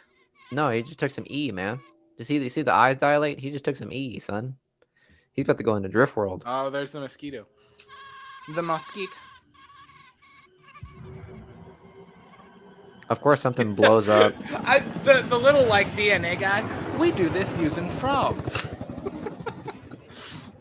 Using frog DNA. 65 million years, baby. Fucking hell! Wow, that's probably the biggest time jump I've ever seen. I know, right? You're hunting the T-Rex like you're fucking hunting hogs. You know, dude, I gotta say, it's gonna be interesting to see how world governments. It's gonna be interesting to see how world governments handle this. You know what I mean? Dude, that's dope. Yeah.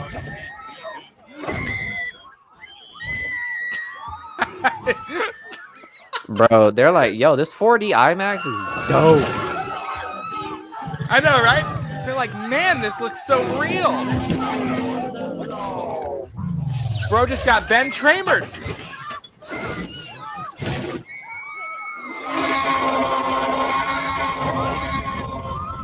See it in IMAX. Keep it steady. Are you kidding me? You think you're gonna... I feel like Quentin Jaws. You think you're gonna get that tiny needle through his thick skin? Damn, I don't see it. You see it? Settle down, kid. She can't run forever. Like you fucking know, it's a goddamn dinosaur. You have no idea, dude. Yeah. Is that really it? Is that really? That was it? Where's Sam Neill? Where's Jeff Goldblum? Where's Chris Pratt? Where's Buzz Lightyear, man? The prologue. It's the prologue. But bro, prologue. Literally, like honestly, that T-Rex should have like eaten like 4 or 5 people right there, and he probably would have taken down that helicopter. Bro, that T-Rex is probably scared shitless. There's something flying in the air chasing him, and there's all kinds of technology and a big old screen. No, no, because it's just like how Chris Pratt says. It says it is now experiencing all this for the first time. It does not even know what he is. He's trying to figure out where he fits in the food chain. Yeah, I know, right? It really did. That felt really quick. That felt like a minute and a half. I was like, yo, this is 5 minutes. Dang, that's long. And the next thing you know, it's done. I was like, wow, okay. Yeah, man. Interesting, man. I dig it. I like it. I like what I'm seeing so far. Yeah, I'm gonna buy a ticket. Oh yeah, dude. This is definitely one of my most anticipated of next year. We need to do that too, man. Maybe we can do that after Christmas. We'll do our what, Haunted T-Rex? I'm good, man. That's your chief. Our most anticipated movies of 22. That'll be cool. But we're gonna limit it this time. So we did this for a year ago. We did this for our most anticipated movies of 2021. Bro, it was like a 2 hour and 25-minute episode. Like by the end of it, we were like, and at literally that point, by the end of it, we were like, so next on the what? Yeah, there was, Like, and what's we next honestly on the just list? glossed. We glossed Yeah. like through like 4 or 5 of them because we were like, We were what the like, fuck? Venom, There's Let There nothing we Be could say. Carnage. That'll be cool. Halloween Kills. It'll be great. Like we're just like whatever. So we'll definitely we'll do a top 10 We'll tone or it down. 15 or whatever. We'll tone it down. We've come a long way since then. But yeah, man, that looks We dope. deserve it. I'm super excited for that. It's one of my most anticipated movies of the year.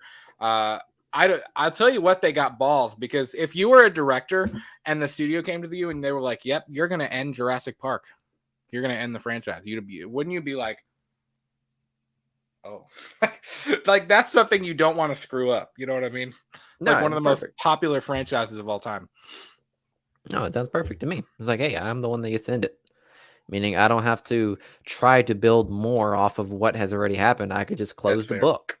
How would you end it? How would you?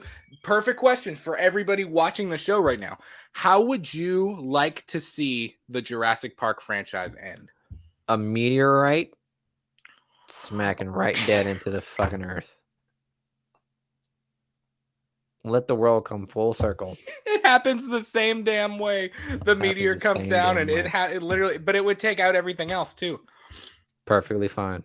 It would take out humans too. What else would you rather have? The fucking continents come back together? What, we get Pangea again? Would you much rather have that? I don't know what's gonna happen. I kind of have a feeling that it's gonna be depressing as fuck, because the government's literally gonna kill all of these dinosaurs. The scientists want to keep them, but the government's like, nope. Do you think Mitch McConnell's gonna let a fucking T-Rex go run around the bluegrass? Okay, Doubtful. I don't know if Mitch McConnell's got the say for that, bro. I think what's gonna happen is they're gonna pull got the say. What's gonna come? You talked about going full circle. I think what's gonna come full circle is Jeff Goldblum is gonna have his life finds a way moment. Humans are just gonna have to find a way to live with dinosaurs again. No, they're gonna find a way. I think that's what's gonna happen. Much of these dinosaurs. Like this movie is gonna be like, okay, like this movie is gonna be them trying, like Sam Neill and like the legacy characters plus Chris Pratt and Bryce Dallas Howard, like trying to figure out like they're trying to help the world handle dinosaurs existing again. But I think at the end of the day, they're going to be like, look, we can't kill them all. Like we cannot kill them all. Like there's too many of everything that are just escaped now and just in the ether that exist. So like, and of course you have the whole thing where like governments want to use them as weapons. Like they wanted to like weaponize the velociraptors and stuff. Yeah, I was like, I want to see dinosaurs with cannons. I want to see a live action Bulbasaur. Like I want to see like a T-Rex with like missiles coming off of it. Yeah, I want to see a Triceratops or like a Ankylosaurus with like fucking cannons. I want Ash Ketchum to come out with some Pokeballs and just fucking catching them. Like that's the savior. Chris Pratt's character, he's like, my name's not really blah blah blah blah. Name's Ash. And he puts on the cap and flips it on the side. And then Arnold Schwarzenegger's Terminator walks in. Yeah. I don't know. So yeah, man, I'm super excited for that. It's gonna be a really cool one. Gonna be a 10 out of 10 or a 4 out of 10. Either one. Yeah. There were a couple of things that I found interesting real quick before we get off this topic. Let me see. Yeah, we're sharing. Good. So Colin Trevorrow was talking to Total Film about the new, there's that same image we just looked at a few minutes ago. He was talking to Total Film about it. We're not going to read through this entire article. It's kind of long. But we just watched the prequel. He said, this is a rare film where it is so different from anything that I've ever seen before. I didn't know what to watch as inspiration, Jurassic Park. Honestly, we watched a lot of nature documentaries. I watched a lot of Planet Earth. The movie does rely on the animals acting and reacting in ways that feels natural. And I think that's pretty cool because you have to think like, I mean, oh my God, hang on. We got a spammer. Yes, I want to see. First time. We got a spammer. We got to look now if you want in the chat because I'm getting ready to get rid of him. Goodbye. Here, we'll do what you say. Okay. whatever. Screw you. But it's interesting because like that makes sense. You would have. Are you? I just blocked you. Get out of here. Oh my god, this is so irritating. Whatever. This is why we need mods, man. I'm telling you, after the first of the year, we need mods. We got to get some people on here to do this. So what I was saying before I was rudely interrupted by our spammer, you have to think if dinosaurs are going to just inhabit the earth now, if they're going to be a part of this entire thing, like you have to you have to show how animals on earth, like how a dog is going to react to seeing a bronchosaurus, or how elephants and like African animals and ocean animals, how creatures creatures that we see today are going to react. Not just how humans are going to react, but how like the world, like everything, how life is going to react. Because like you said, it's going to reorganize the food chain. You know what I mean? Like everything is going to have to like find out where they fall on the food chain now, which is kind of interesting. Like that's kind of a cool thought. You know what I mean? So he kind of talked about that a little bit. Trevorrow promises something unique again. Laura, Sam, and Jeff have as much screen time in the film as Bryce and Chris do, which makes me super happy. They're not together the entire film, but we are following both of their stories equally, and you have a sense that they're going to collide at a certain point. There's this tension. It's not structured necessarily in a way that we're used to seeing our Hollywood movies structured, but it works. So what do you kind of think of that? Like, are you happy that the original characters get like as much screen time as the new characters? Yeah, sure. I would like to see Sam Neill come back. I would love to see that fucking bucket hat running around here and shit. Dude, is he going to wear the hat, though? Dr. Grant! Is he going to wear the Dr. Grant hat? Dr. Grant. Yeah, I hope he does, honestly. Yeah. Who am I thinking of? Who? The one who played, like, the parents in Jurassic Park 3? In Jurassic Park 3? Bro, yeah. That was Tia Leone, who was married to David Duchovny for a little while. Yeah, whatever fucking face. Wasn't she in another movie? She's been in a whole bunch of movies. What's the dad's name though? I'm forgetting his name. Let me look it up. Jurassic Park 3. William H. Macy. Yeah. Yep. William H. Macy. He was in that film. Yeah. Yeah, they were a good part. Dude, I actually liked I think I like Jurassic Park 3 more than I like The Lost World. I think it's actually like a pretty decent sequel, you know? Yeah, it was dope. That's how I started with Sam Neill with Jurassic that Velociraptor call. Like him sitting there doing that's that. That's an owl and a dog. I know. I don't know what that That was an owl I don't know what I just combined. I don't know what I just combined. There's Black Adam, by the way. And it was a perfectly beautifully melted together of like CGI and practical effects. Yeah, it was. It was like a perfect combination of both, and I can respect that. I would wholeheartedly agree with that. So that's kind of a little bit about Jurassic World. We've kind of covered everything there is, really. We're super excited. Definitely one of my most anticipated movies, maybe in my top 5 most anticipated of 2022. I'm super stoked to see how they end Jurassic Park. That's a big job. Bold strategy, Cotton. We'll have to see how it plays out. So let's get into the moment we've all been waiting for, or at least our chat has been waiting for. Let's talk some Halloween Ends, because some news came out today, actually, which is kind of, we already knew, like I kind of already assumed this, I guess. But I'm kind of curious to see your thoughts, Miguel. So it has been 150% confirmed that Kyle Richards is officially returning and Halloween Ends as Lindsey Wallace. I already knew that. I know, right? It's like such a shocker. Now, I know a lot of people are kind of like whatever about this. I actually thought that Lindsey was arguably one of the strongest characters in Halloween Kills, and I think she was underutilized. I want to try to get him on the show at some point. It's probably never going to happen. I liked Lindsey more than I liked Tommy. And I don't think it's necessarily to do with Anthony Michael Hall. I think it's how Tommy was written. Lindsey, there was something about Lindsey's performance that felt believable to me. Like I just because she was legitimately scared. The fuck? Everyone else was like blind hatred covering fear, which was like the motif of the fucking movie, which is like hide your fear or don't let fear win, but it inevitably won. Yeah. I don't know. Lindsey, on the other hand, was like, this fucking Michael Myers, you better get the fuck out of here.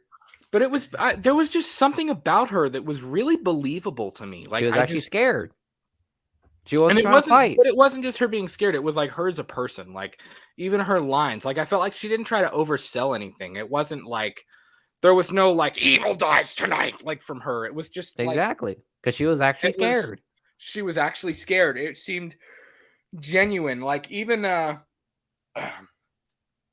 after Michael leaves her by the creek, and they when Allison and Tommy and Lonnie and the rest of their group find her, like when her and Tommy kind of have that moment when he's holding her and she's wrapped in the blanket before they take her to the hospital, like they're just she seems believable. I really liked her character. I genuinely really liked her. I thought she was actually kind of underutilized in Halloween Kills.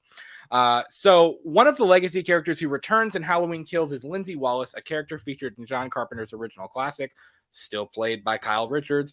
And what's particularly special about Lindsey's return is that Kyle Richards also returned to play the character she first played as a child way back in 1978, her welcome home to the franchise in the first time in well over 40 years. Lindsey survives the events of Halloween Kills, coming face to face with Michael Myers, but ending up in the hospital rather than the morgue. So will she be back next year? David Gordon Green recently teased that we'll probably be seeing more of Lindsey Wallace and of Kyle Richards in Halloween Ends, and now she is officially signed on. Variety broke that news today. Now, again, we kind of thought, like, I was already kind of like, okay, like, duh. Like, I kind of get that Kyle Richards is going to be back because she didn't die. And really, she kind of had a strange ending in Halloween Kills, too. Like, they took her to the hospital, and then that was it. We never saw her again. And I know the events kind of picked up with the mob and with Tommy, and, like, things got kind of buku wild crazy, butt crack crazy. But, like, she never had a real ending scene. We didn't really end. She didn't have like a final scene in the movie. You know what I mean? It just because she got benched. She did. She got benched, and then that was just kind of it. There was nothing else. So Variety notes, sources say that after Richards garnished positive reception from fans in Halloween Kills, the filmmakers rewrote the script to include her character in Halloween Ends, crafting an expanded storyline for her return. Bonkers. That's interesting. That's the most interesting part of this. They changed the end script just so that they could include Lindsey. She's gonna have a eulogy for Laurie. Bro, I'm telling you, I'm scared for Halloween Ends. I'm actually scared. Like we are going to do a whole Halloween Ends episode. I kind of want to get my ducks in a row. I want to make sure that I kind of have all the pieces and that we get our bearings before we talk Halloween Ends, just because I haven't really had a chance to do that. I know there's been some stuff that came out about it. We do even want to get a couple of other people in the horror space on the show to discuss Halloween Ends, because we want to get that discussion going. And I know like Mike and Jay are at the top of our list. We've talked to them in person about being on the show and doing something together. So we will get into that. It'd be great to get, Frank and Darren on. We're going to try to get a whole bunch of people on next year. That's one of our biggest goals of 2022 for the show. But I'm super nervous for Halloween Ends. And I'm kind of curious to hear your thoughts on that, Miguel. I'm happy she's returning, but I don't know. I'm scared with how they're going to end it. You know what I mean? She's going to get a poetic death. She's going to get killed at the house. I don't want them like her. I don't want them to throw the kitchen sink and just be like, here's Halloween Ends, and it just shatters on the floor. You know what I mean? I don't want that. Like, it's got to be a good ending. It's got to be a solid ending to the trilogy. I get that. Well, I don't really have like an idea as to what's to expect with Halloween ends right now, because it's like, again, like we need to get our ducks in a row. We need to know exactly what we're talking about so that I'm not just out here shooting out different theories and whatnot about it. Because the fact that we know Lindsey's like a confirmed comeback, that doesn't help me whatsoever in regards to the story. Yeah, not at all. Because of how little of a character she was in Halloween Kills. And like I said, it was it's nice to see her. I really liked her in Halloween Kills. Like I thought she was a great addition to the cast. She was one of the most believable parts of that film for me.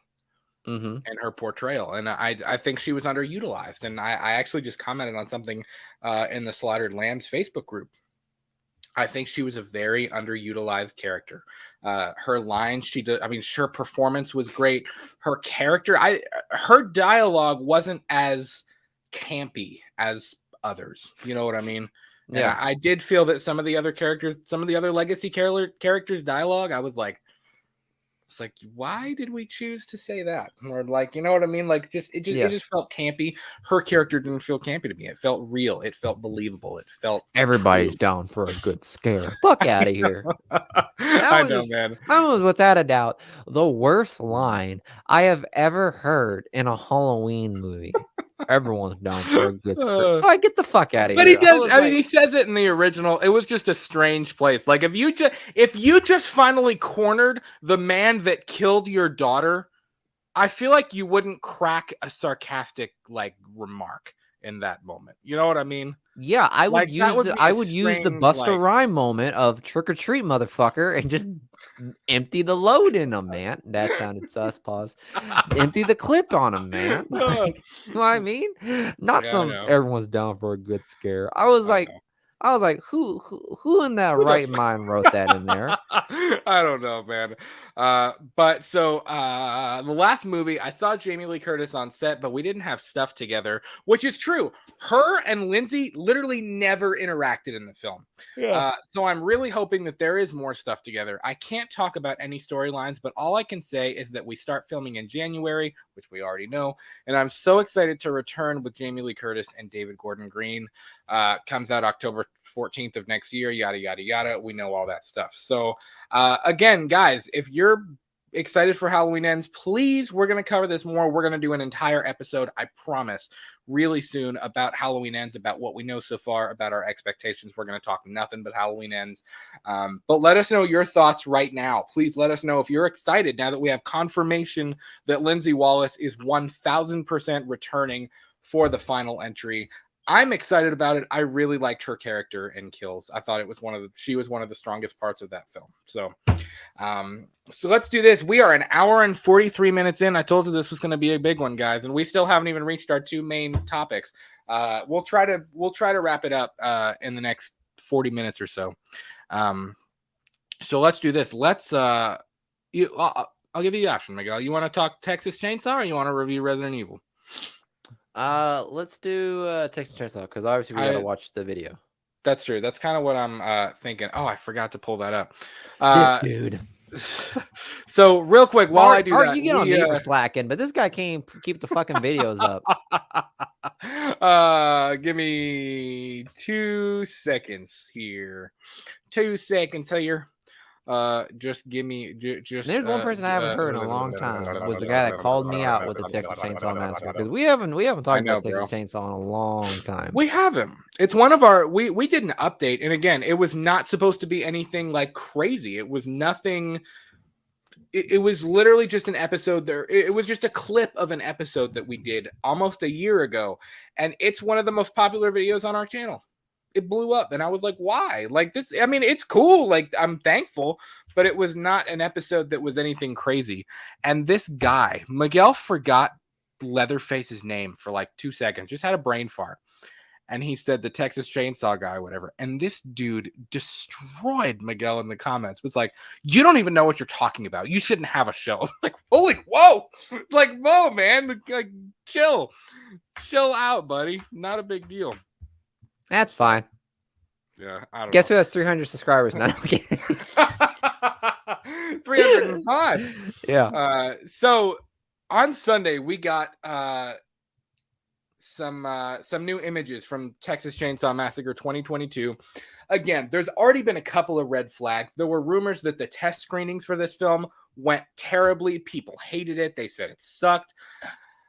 I don't deny it. That's another thing. It hurts my soul, but I don't deny it. Yeah. And recently we learned that the rights for this film were sold to Netflix.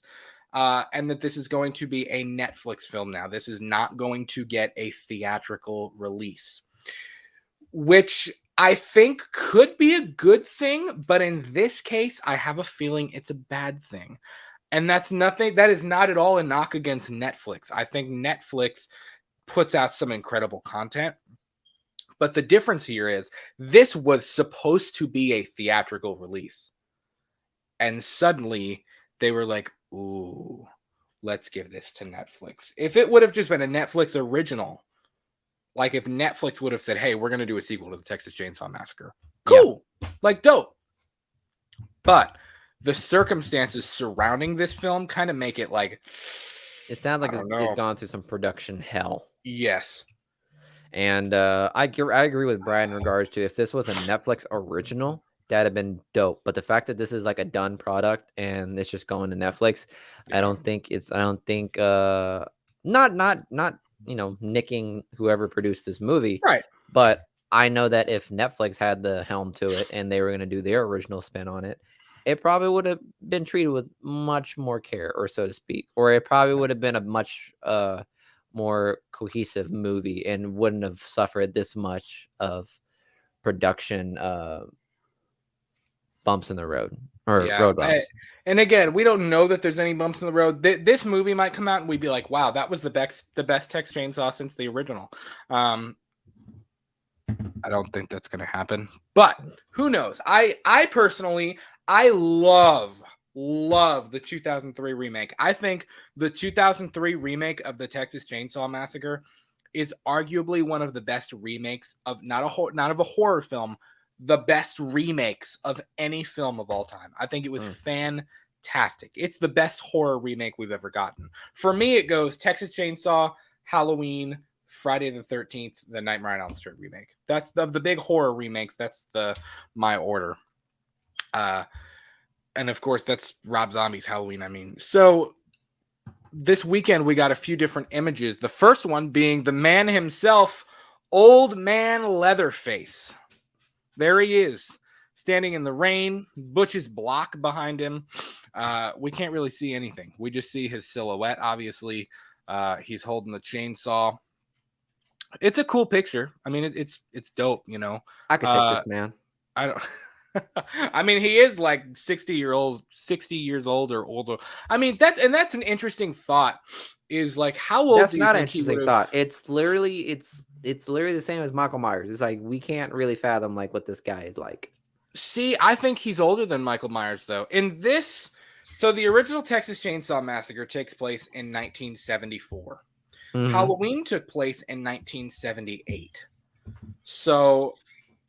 So he's older by like a couple of years. That doesn't mean Jack. Yeah, but he would be almost 70 though. Like in Halloween Ends, Michael Myers will be 65 years old. But in this timeline, and we don't know how old Leatherface was. I kind of assumed that in the original Leatherface was around 30, like late 20s, early 30s, maybe even mid 30s. In that film. I mean, he wasn't old. He wasn't in his 40s or his 50s. He was still pretty young. But I would imagine that he was only around 30-ish. So, I mean, you got to think this Leatherface that we're seeing in this image may very well be 70 years old. Damn. You know? So, that's kind of an interesting thing. Like, how is his age going to play into the storyline? And also, it's interesting because this is going to be, because this is a direct sequel, nothing that has ever come after matters. So you have to think, if you think back to the original film, Leatherface, he is the villain. He's the main antagonist, you could say, in the film, other than the hitchhiker and the crazy the grandpa and the uncle or whoever that was. I forget exactly. It's been a while since I've watched that film. But you know, even though Leatherface is disturbed and he's a psychopath, he's insane, and he is the main antagonist. But like when you get to the end of the film and they're sitting at the table, you almost like a piece of you almost kind of feels bad for Leatherface because like they treat him terribly. They treat him like shit. They really do at the end of the Texas Chainsaw Massacre. Like just your normal family dysfunction. But like he is the antagonist, and like, but you almost get the sense that like they're forcing him to do this. You know what I mean? So I'm curious to see, like, with his family gone, is he the last heir? I assume he's the last of his family to exist. Like, you almost said heir, like, bro, does this guy get a fucking deed to the house? Know, like, right? what are you talking like, about? He's got the crown. But like, if he doesn't have any family, which he's not all there. There is something mentally off about him. He's not completely there. Some of the cylinders are misfiring up there. That's the best way I could put it. But seriously though, I don't know exactly what's wrong with him.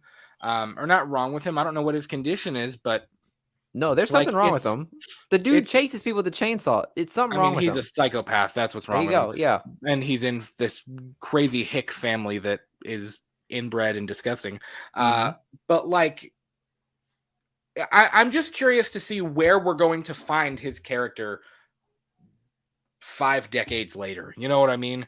Like, it's just going to be an interesting dynamic. I'm interested to see how they portray him. I know for the first time almost ever, I believe, they actually hired an actor to play him instead of a stunt performer, because I think most of the time it's been a stunt performer that's played Leatherface. I imagine so, because if I have to carry a chainsaw, I mean, I would definitely, yeah. So I don't know. So what are your thoughts? What do you hope to see from old man Leatherface? Like, what kind of persona do you want? Me? Yeah. Oh, I imagine him being like the old guy in Shawshank Redemption. You know, when he just got out of prison, he's like, you know, packing fruits and groceries in bags, and he's trying to like, you know, he's just trying to do good by society now. No, he's trying to like assimilate it to society, and he's doing a shit job at it. And then one day he snaps, and instead of doing what the old man does, he finds his chainsaw. He says, "You know what? I'm just gonna kill people now." Yeah. I don't know. Doesn't he doesn't Leatherface got it right? Doesn't Leatherface find the chainsaw in like a wall or something? Doesn't he like break a wall? Yeah, we're gonna break down the trailer in just a second, because that was something that I thought was interesting. And then here we have the Breakfast Club. This was the other image introduced by introduced by Entertainment Weekly. Bro, those are some high-waisted pants. They are. I don't really know what to get out of this other than Scooby Dooby Doo. I mean, I know, like it looks like Mystery Inc., like getting ready to go to Texas to solve this. Yeah, is something whited out, or is that just like terrible Photoshop? That's terrible Photoshop. Oh, okay. So I don't know. Interesting. I don't know who these people are. We have no context at all, other than I assume most of them are going to die. Bro, I like old boy in the far right. He's got that drip. Damn. What year is this in? It's got to be like a 1980s, 90s, right? Bro, I think this takes place like today. Like, I think this literally takes place like right now, like present day. Oh, okay. I assume. I mean, cool. I assume. Well, I mean, then again, like our generation's like style is kind of like emulating like. Right, we're 90s, going back to that 80s kind of thing. So yeah. So let's actually we're gonna watch the trailer one time through. And then we're gonna come back and we'll kind of break a couple of things down. So I'm just saying, as dirty as this family, I refuse to believe that they actually did laundry. Like, I don't think they had the moral code to do laundry. I think that was just continuity error. No, I'm kidding. Be like, bro, they had dead things in their living room. like dirty laundry is the least of their concern. Yeah, I don't know. So ooh, that's interesting. Ooh, let's do it this way. I like it. I like it. So here is the official trailer for the Texas Chainsaw Massacre. Boom.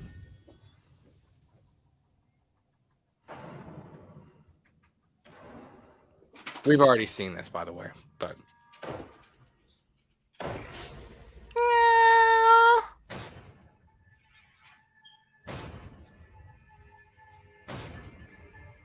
No, he was 25. See? Yeah. I think he finds the chainsaw in there. I do like that. The face of madness returns. That's a cool like tagline. Mm-hmm.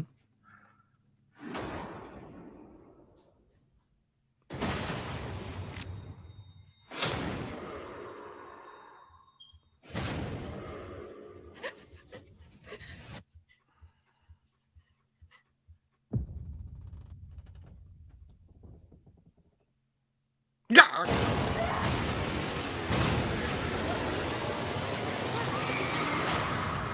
Honest to God, I could get away from that.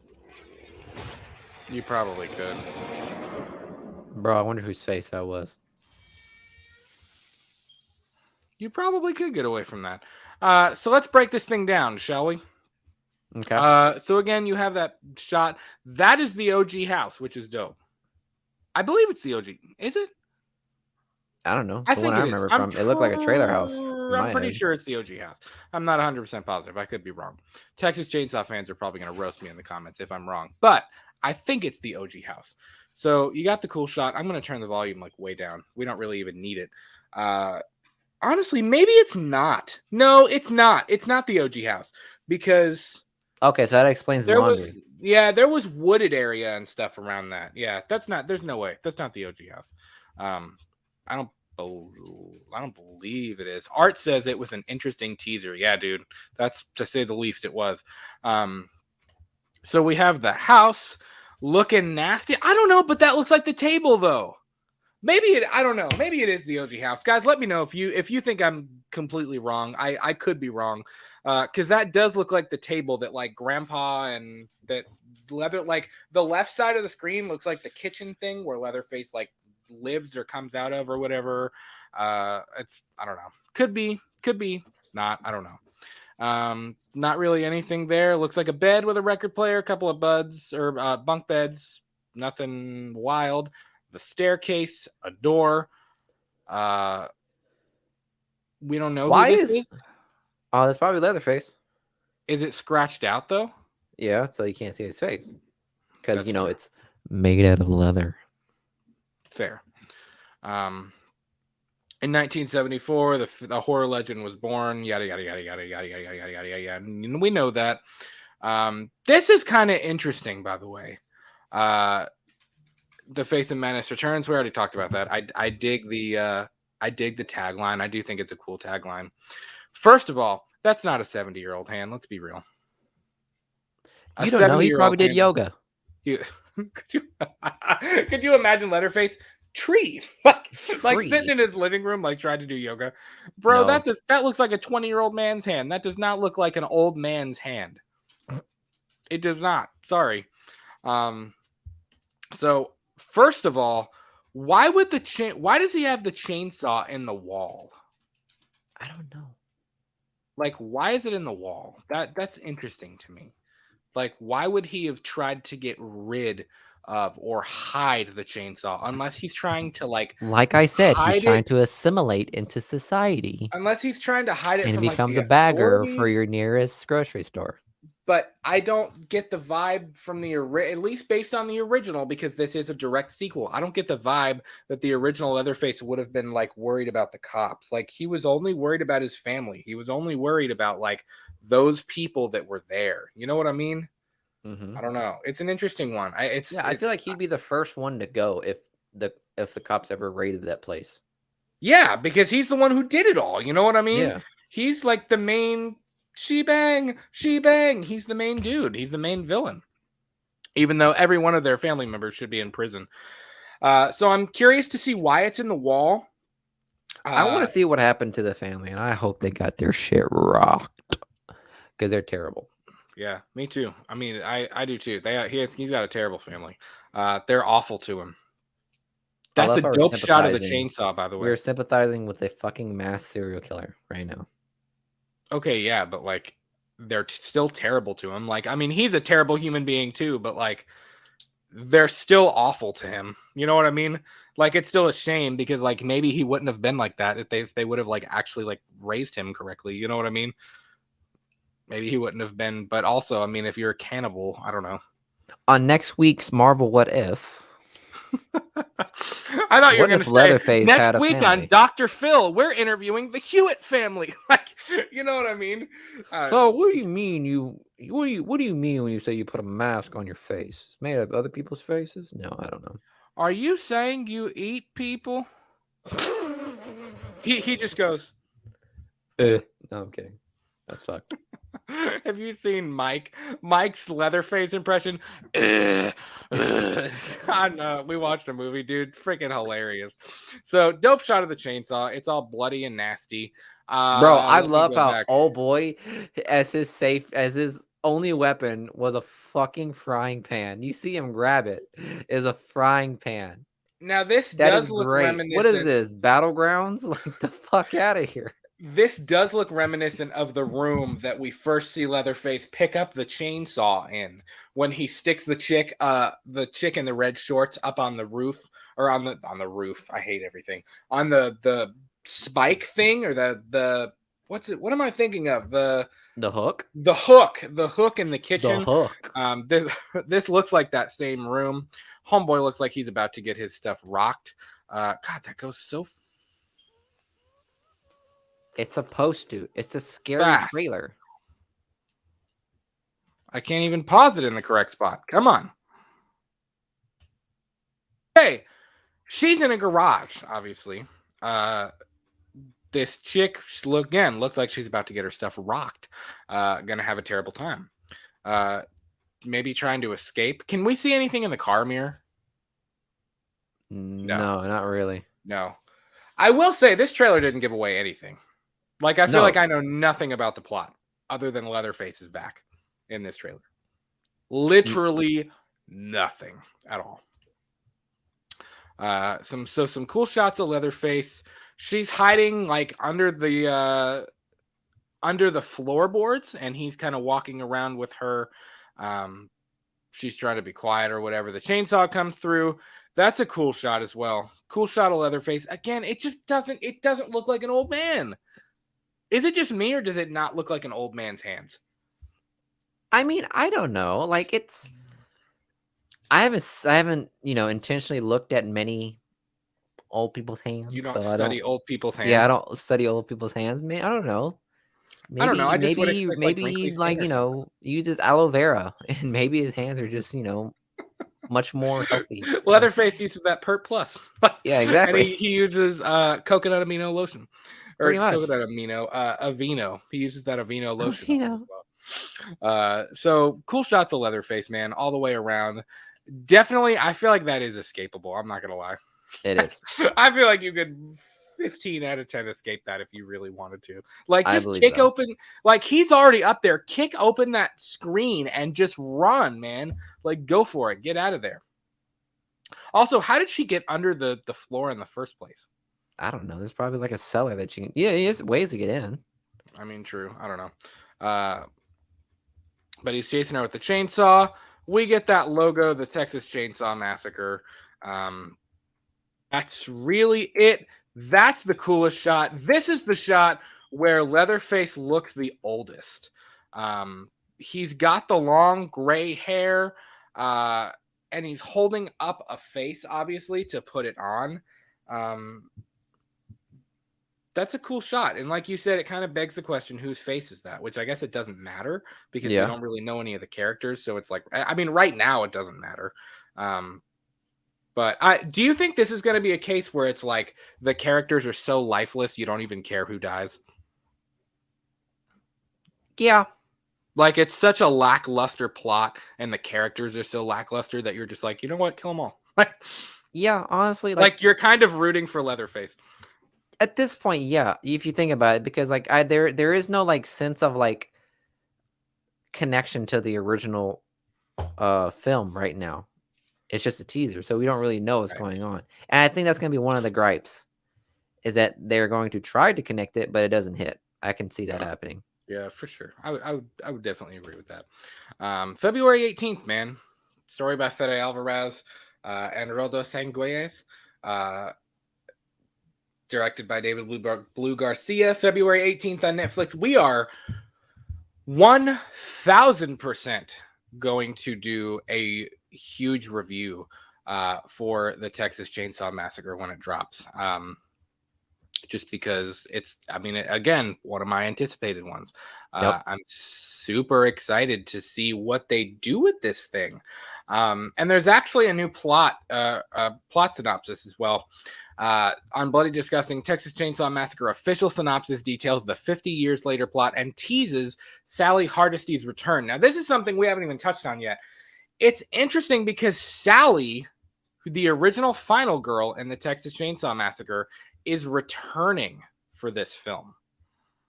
Yeah, but you don't see her in the trailer. So it doesn't really make any sense. No, and I'm curious to see how her character comes back because, like, in my thoughts on the thing are like, if you survived some terrible crime, why would you ever return? Or why would you ever? Here's the thing. I hope they don't Laurie Strode the thing and they're like, I'm going to go after him and kill him. Like, I don't want that.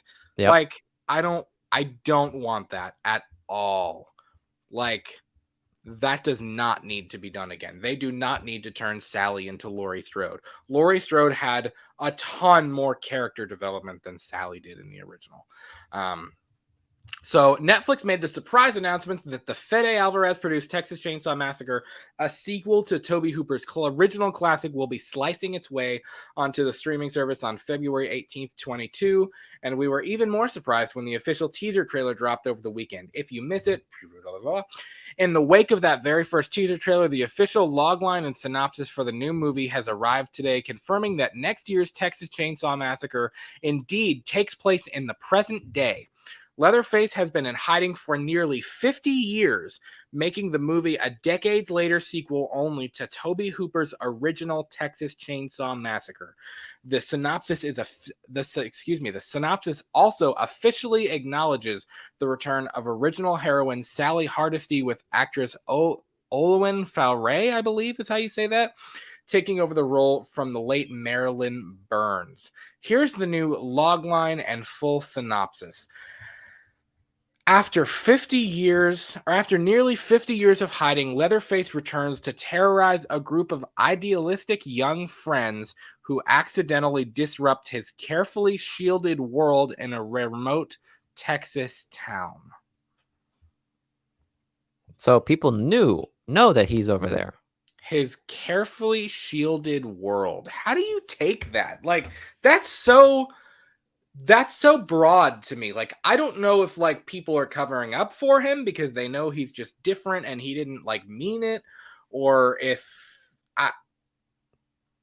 I've seen some people who are like, yeah, maybe he'll try to like, maybe he's trying to turn his life around. I'm like, what? Like, yeah. No, man, I don't want to see him working at Publix, trying to, you know what I mean? Trying to help people. Like, I don't want to see him as the door greeter at Walmart. Like, I don't know. Dude's a serial killer. Like, come on. I think it's probably going to be like a cover-up story if I had to guess so. Art says this is totally Halloween 2018 remake. See, I hope they don't do that, man. I hope it's not a carbon copy of Halloween 2018. Like, I don't know. And you also said, how old was Sally and how old was Leatherface in 1974? We don't really know. I assume that Sally was probably maybe 23, 24, 25. And I would guess that Leatherface is around 30. That would be my guess. I don't know for sure. If that's ever been confirmed, guys, let me know. But not to my knowledge, it has not been. So I don't know how old Leatherface would have been. But the plot synopsis has me thrown way off. Yeah, like, way off. You know what I mean? It sounds more like a conspiracy kind of thing other than a horror movie. Exactly. Like, why is he why is he returning? B, where has he been? C, what is this like throwing off his world thing? Like, what? Like, I don't know. I'm very intrigued. Like, his carefully shielded. The word shielded. Like, Who is shielding him It from the means like world? it means like probably like the mayor or of that town is just. Is he shielding himself from the world? I don't think Like, so. I don't. But even if you were the mayor in the town, though, like, why would you cover up for him? I don't know. Maybe they found him and they said he couldn't. They don't know what to do. I don't know. That's the Oh. thing. Like the synopsis sounds way out left field that I can't really like fathom what could be the possible plot. You know what I mean? Yeah, I have no idea. Here's where it gets really interesting, though, and here's where I'm kind of like, I just don't know. Here's the official. That was the that was just the log line. We still have the synopsis. Melody, her teenage sister Lila, and their friends Dante and Ruth head to the remote town of Harlow, Texas, to start an idealistic new business venture. First of all, That's such a millennial let's thing, back man. up. Oh my god. Let's back up. You're starting a new business venture. You're young, you're smart, you're good looking. Why would you go to the middle of nowhere, Texas, to do that? That's exactly what I was thinking. Why would you do that? Doesn't even make any sense right off the bat. But their dream soon turn into a walking nightmare when they accidentally disrupt the home of Leatherface, the deranged serial killer whose blood-soaked legacy continues to haunt the area's residents, including Sally Hardesty, the sole survivor of this famous 1973 massacre who's hell-bent on seeking revenge. Now, let's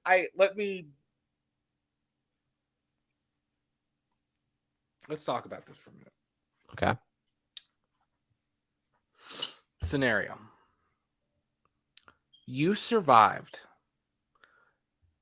one of the most brutal and disgusting crimes ever. You got away you barely got away on the back of a truck.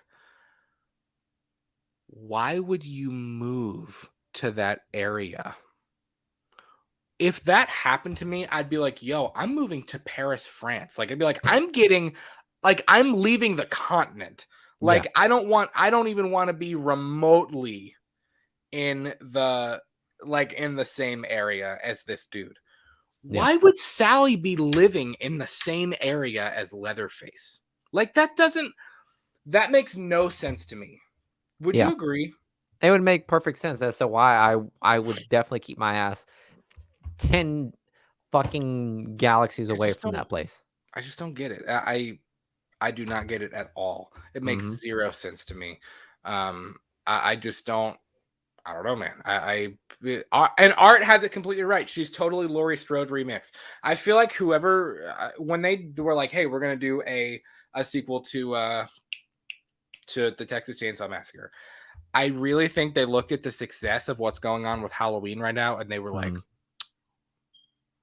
"This is not, but this is a great business." I know, venture. right? Exactly, and it's not, because Texas Chainsaw and Halloween are two completely different franchises. Yep. Like, they are not the same thing at all. They're just not. So I feel like I don't know if the character decisions in this film are going to help it at all. Like, I think it's going to be a case of, like, hopefully good best case scenario, Leatherface is great, the effects are great, the plot's great, the movie's great as a whole, it's well put together. That's best case scenario. Yeah. My best case scenario is going to be like a B movie for me. Right. I don't have high hopes, and I hate to say that because I do like the Texas Chainsaw films. But, like, at the same time, I don't have high hopes for this film because I feel like the plot, what we know of the plot so far, does not seem strong. It does not seem I don't know. It just doesn't seem like it's going to it's going to stick the landing for me. I just feel like they're trying to copy Halloween. And again, I don't know that. I could be completely wrong. But it feels like the character decisions are going to be so hollow and so stupid and meaningless that it's just like, again, why would these kids be going here? And again, I am sitting here waiting to be proven wrong. I hope I'm proven wrong. I hope we walk out of this movie saying, damn, that was really good. Like that was actually a pretty solid movie, but I don't think that's going to happen. And I agree. I don't. I don't know what more I can see to feel any more positive or indifferent with this movie in retrospect to, like, you know, how the original was. And I know it's going to sound like me saying like, oh, the original is always going to be better. Yeah, obviously. But Right. you got to admit, like, the way Halloween, John Carpenter did the 2 sequels that we're getting now with Halloween Kills and Halloween Ends and Halloween 2018, it's just a different animal. Like, Right. you can't copy and paste the type of formula that they had with Halloween with Leatherface, because Leatherface isn't necessarily as omnipotent, whatever the fuck that word is, as whatever like, the hell vocabulary. yeah, it's like Leatherface and Michael Myers are literally two completely different entities. Characters. Huh? They're two different characters. They're two completely different characters. Just like Freddy's different, just like Jason's different. I mean, their motivation is different. Freddy wants revenge. Jason, well, I guess Freddy and Jason both want revenge. Michael is just soulless. Michael just has no. He just feels nothing. He's not angry. Michael just kills because that's what Michael does. Leatherface, which is bullied. And that's why I said Leatherface is kind of a strange concoction. He's crazy, but he's also a victim at the same time. You know what I mean? Mm-hmm. Like, it matters how you portray Leatherface in this movie, because this is where, like, I know Rob Zombie really wanted to push the abuse thing and like what happens when you abuse kids and like the anger management problem and stuff like that. But like, you can really push that with Leatherface if you wanted to, you know? Yeah. And you could really explore his psyche. But I feel like instead of doing that, I just, and again, I don't know, I could be proven wrong. This is just based on that synopsis. I feel like this is just going to be, they're going to try to do a carbon copy of Halloween and it's going to fail. Yeah. Hard. There's no sense of delving into Leatherface and his, the connecting like Leatherface and his family. I didn't get that. I just got, it's just another group of kids that's going to fall into the wrong hands of Leatherface again. It's the best way. Oh, one of the Hewitt family is going to be a mayor. And they hide I would Leatherface. think they'd be dead by then, though. Well, I'm sure any descendants of him will be the mayor, and they hide him. Of course, in the 2003 remake of the Texas Chainsaw Massacre, he had more of a whole family. In the original film, and again, it's been a few years since I've seen it. Correct me if I'm wrong. But honestly, we need to do a Purely and Simply Evil episode on that before this movie comes out. We need to do that. God, this spammer! I am going to lose my mind. Get out of my chat. I'm not going to lie. The Texas Chainsaw Massacre movie is probably one of my like most cringe movie that I've watched, just because it's another level of like horror and gore that I don't know how I feel about. The reason why is because I think it's because they really marketed it as like a based on a real true event kind of thing. Well, it is based on true events. Yeah, but they try to make it seem like it happened exactly like it did. Like it happened exactly, and it didn't happen exactly that way. Yeah, it was just an actual serial killer that, you know, he did some really fucked up shit. But the way they made this whole movie out to be was like everything that happened was true. Yeah, and so that's kind of why it made it feel so cringy for me. That's another thing, is how are they going to approach the gore and the violence aspect? Because have you ever seen the original film? I have seen them, and it's tough. It's not tough. Bloody though. But it's tough. It is tough. It's Michael's gritty, and it feels Leatherface's first victim in that movie. It's a rough death. It feels gross and gritty, but it's not gory though. It's not blood. There's really not that much blood at all. Yeah, you don't really it's just the chainsaw kills. Psychotic. You don't really see them. Yeah, it's just psychotic and unsettling. Like, literally go on YouTube and look up Leatherface Hammer Time. Oh my God, that's an unsettling scene right there. Yeah. When one of the guys finds someone in a cooler and Leatherface pops out. It's like that's really unsettling. And how I don't know. It's just it's the way Leatherface literally treats the victims like it's a dead carcass, even though it's still living and breathing. Treats it like a dead carcass, just flails it around like it's literally treating a human being like just a piece of meat, and it's tough. It's tough to grasp that in my head. So that's why if we ever do that, if we ever do a commentary of that, guys, you're not gonna find me in my normal like joking manner. I'm gonna be a little freaked out by this movie. Literally, Texas Chainsaw Massacre is without a doubt one of my least favorite horror films. It really is. And it's not like it's not in like gory, I hate the story. It's not a gory, it's just bloody, unsettling. Disturbing. It's an unsettling. It's a gritty. It just makes you feel like you need to go read a Bible and take a shower after you're done. You know exactly. What I mean? Yeah, like, it's like you need to pray. It's like I need to pray all this shit away, and then Freddy's like, I am God, or some bullshit like that. Yeah, so I don't know. Let us know how hype you are for the Texas Chainsaw Massacre in the comments below. So let's round this show out, Miguel. We're at 2 hours and 20 minutes. If you are watching with us still, thanks so much. I told you this was going to be a big one. This is going to be our only show this week. So we're going to review Resident Evil Welcome to Raccoon City. So we actually saw Resident Evil Welcome to Raccoon City last week. We saw it almost a week ago now, but we are just now getting around to reviewing it because, again, we were supposed to do this episode last night. That didn't end up happening. And we thought about even doing it last weekend, but it didn't happen. So Resident Evil Welcome to Raccoon City. If you don't know, I am a massive Resident Evil fan. Resident Evil, I have to credit Resident Evil as being the thing that got me into horror. I mean, I've played every single one of those games all the way through multiple times. I've played the spin-offs. I am a huge Resident Evil fan. I owe that franchise a lot. So naturally, I was super excited going into this movie, as my dad was, who is also a huge Resident Evil fan, as I think you were as well.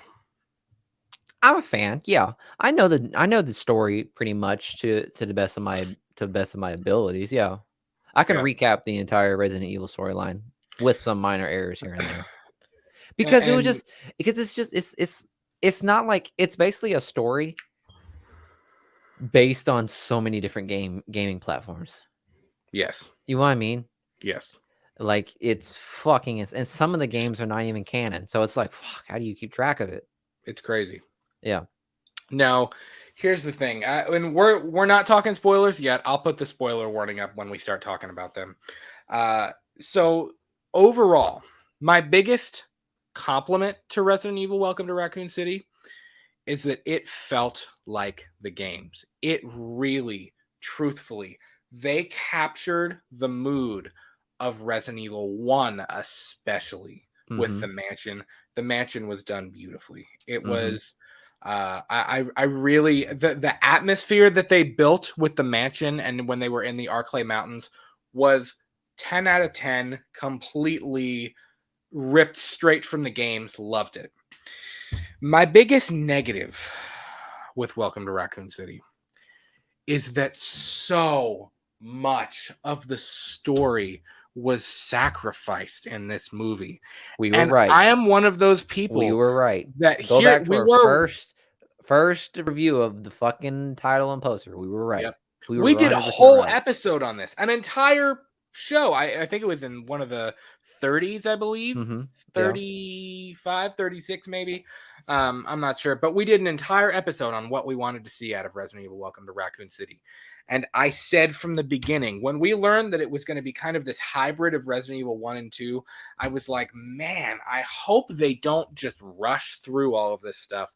And the stuff they did fairly well. Some things they did really, really well.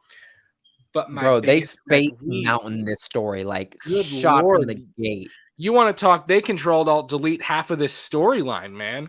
Yep. I mean, there's so much that they've just left out. So many characters, so many moments, so many things that just got completely left out of this. And it's not like you could go back and do another film where you kind of touched on those moments. And it's like, because again, like Resident Evil 2 and 3 take place at the exact same time. It all happens within the span of 12 hours or whatever when the Raccoon City outbreak is happening.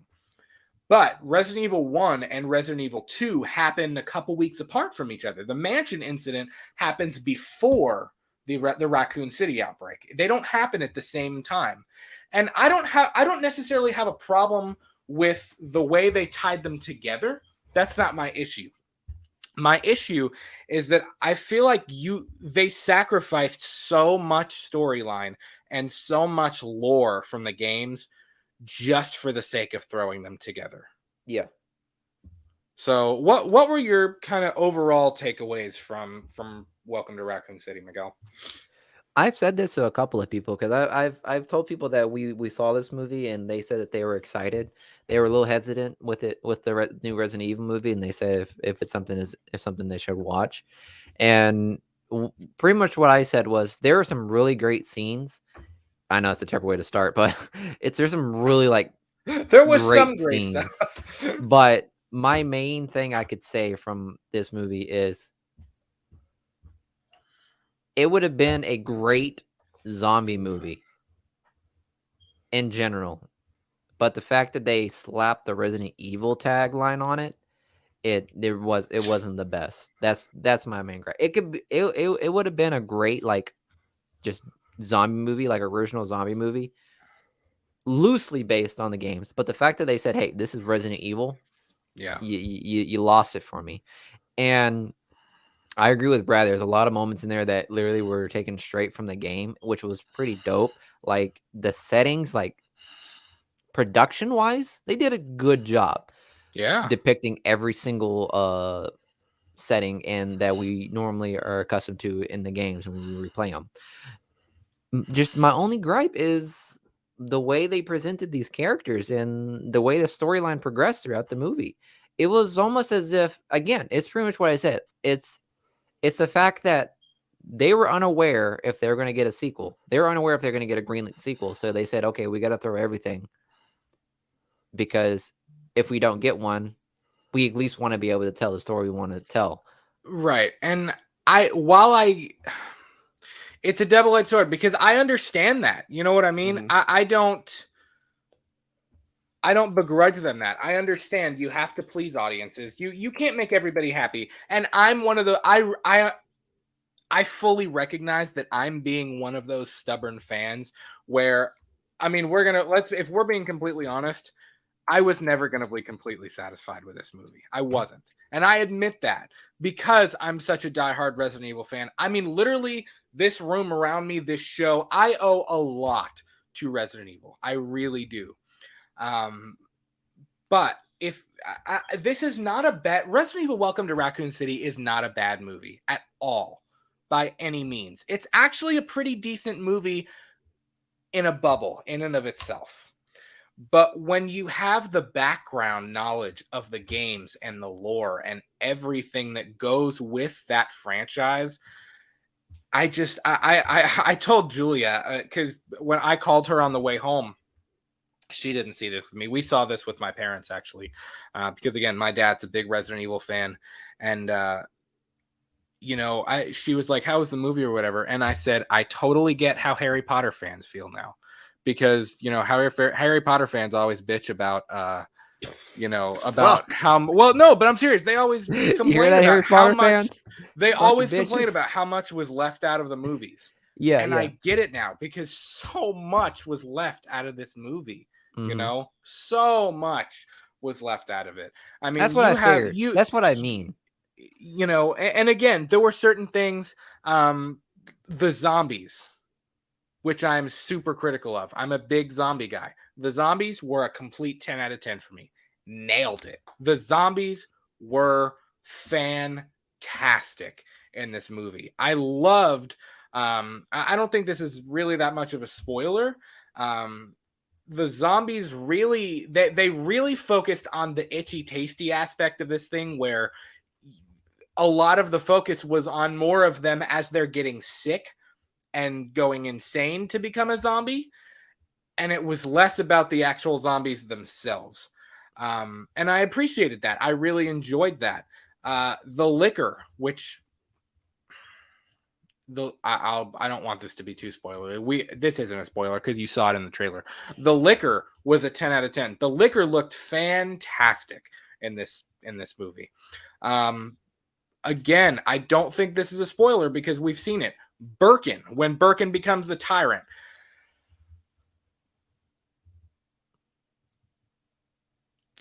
I give it like a 6 out of 10 because it didn't look completely like it did in the game. It was similar. It was decent. Well, that's but because it wasn't you have crazy. to pay, because you paid for old boy to play him, so you need to see his face. You need to be able to have that same you need to be able to recognize who that is still. I mean, fair. I don't know. I don't know. It's like this. It's the gripe of it's like the gripe of Iron Man. Like they're paying so much money for Robert Downey Jr. to be in it. You have to see his face.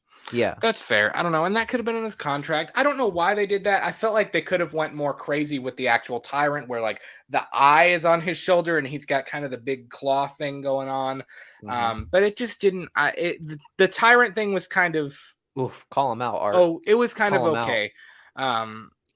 Let's see. Art says, Brad, where are your Resident Evil posters and memorabilia? I actually don't have a ton. I have a bunch of Resident Evil figures that are over here. I actually got to find, I don't have them up right now because I got to find a good place for them. But I have the Raccoon City sign. It actually says, welcome to Raccoon City. And it says home of Umbrella. And it's got the Umbrella logo. I have, I talked about this on the last episode, I think. I have a Resident Evil up here. I have, my zombie section, I have the Walking Dead Don't Open Dead Inside thing.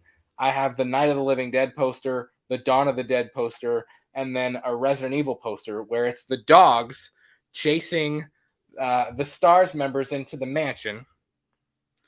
And then above it, it's got, if you look at it one way, and it's not like it's not like a thing where if it literally looks like it changes. It's just like it's kind of a shadow. But if you look at it like one way, it looks like Tyrant. But if you look at it another way, it looks like Nemesis. So I got to get some more Resident Evil stuff in here at some point. And I'll tell you what, I just put the link to episode 21, going back a long ways, which was our zombie episode, in the chat. And that's got almost close to 12,000 views on it now, which is crazy. It's to this day our most viewed episode to date. And I put this in the chat because if you want to know our thoughts on zombies and if you want to know our thoughts on kind of what we like to see from zombie movies, that's a good place to hear that. We're not going to get into all of that again, but I thought the zombies were really well done. I didn't like that we didn't see more of the creatures though. There was no Nemesis. There was no Mr. X. There was no hunters. There was no, we did get a liquor, but there were no other creatures from the mansion. There was nothing like that. It made no sense for the liquor to be there in the first place. Yeah, I don't know. Again, it's not a bad movie, but I fan service. It was. This movie, if you take nothing else from this spoiler-free part of our review, this movie was a love letter to Resident Evil fans. Yeah. That's what this was. It's literally an hour and a half of fan service.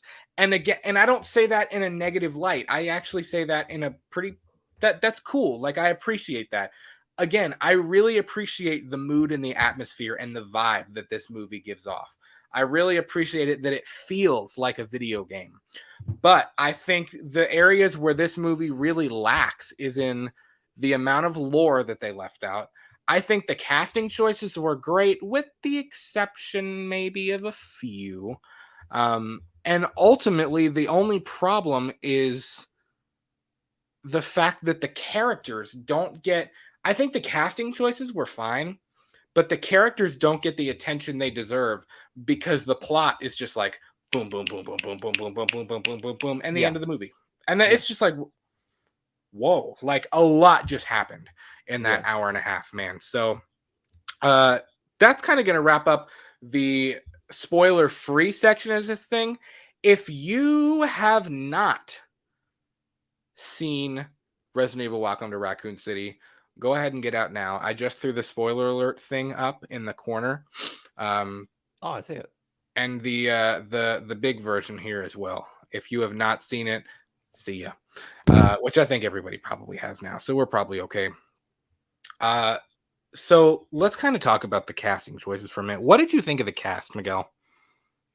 I mean, it's they're good.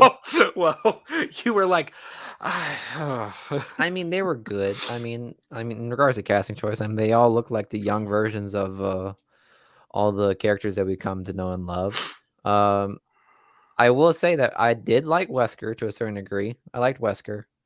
Chris, the Boy Scout as you could think of, so it makes sense.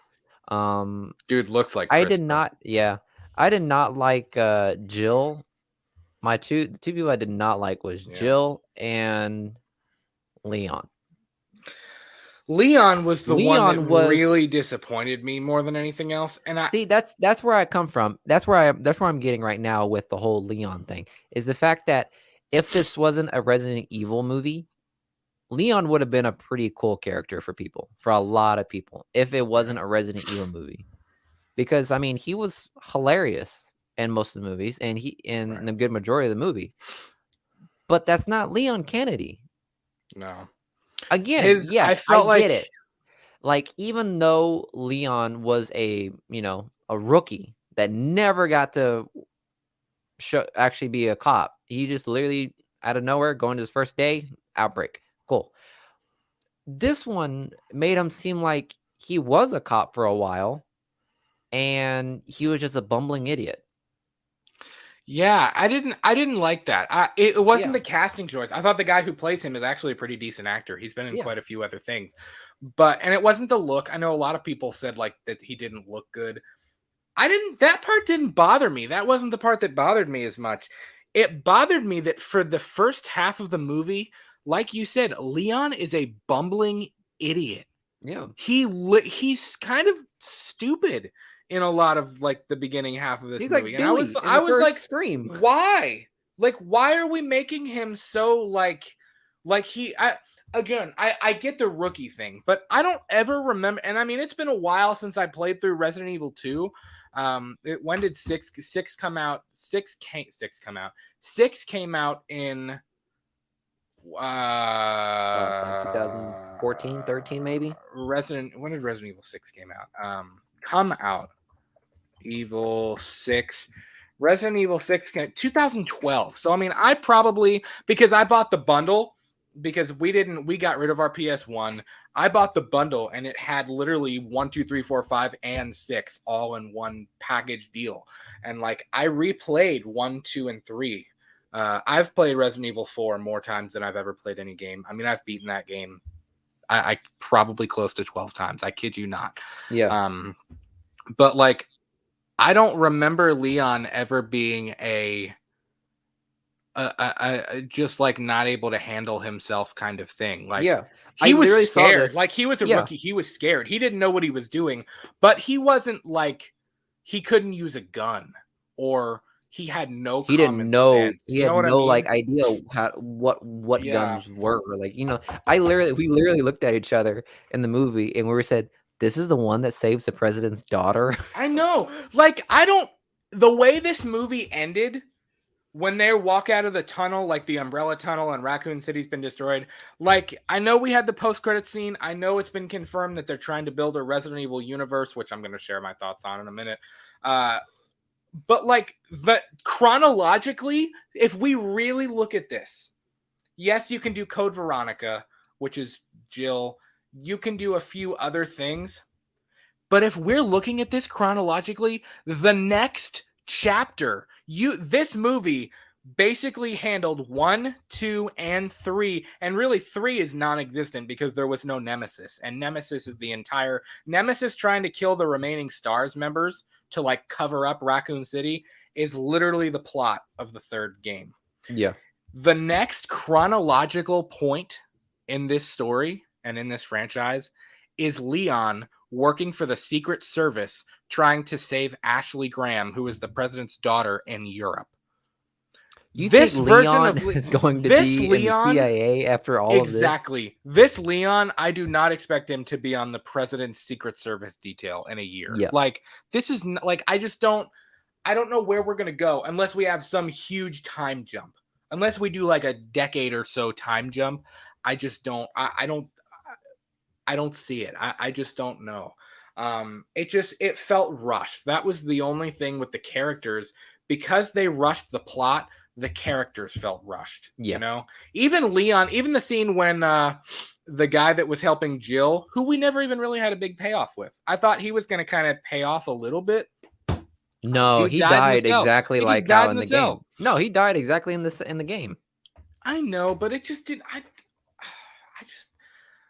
It's just the way they handled. Do a little bit more with these. No, characters. I kind of figured he was gonna get the broomstick.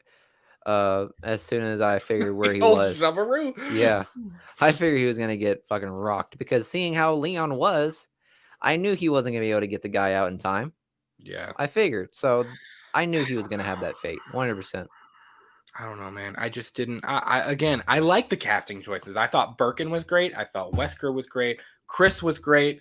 That Chief Chris... Irons was great. Irons was great. He was a dick. Yeah, Irons is supposed to be hated. So I mean, right.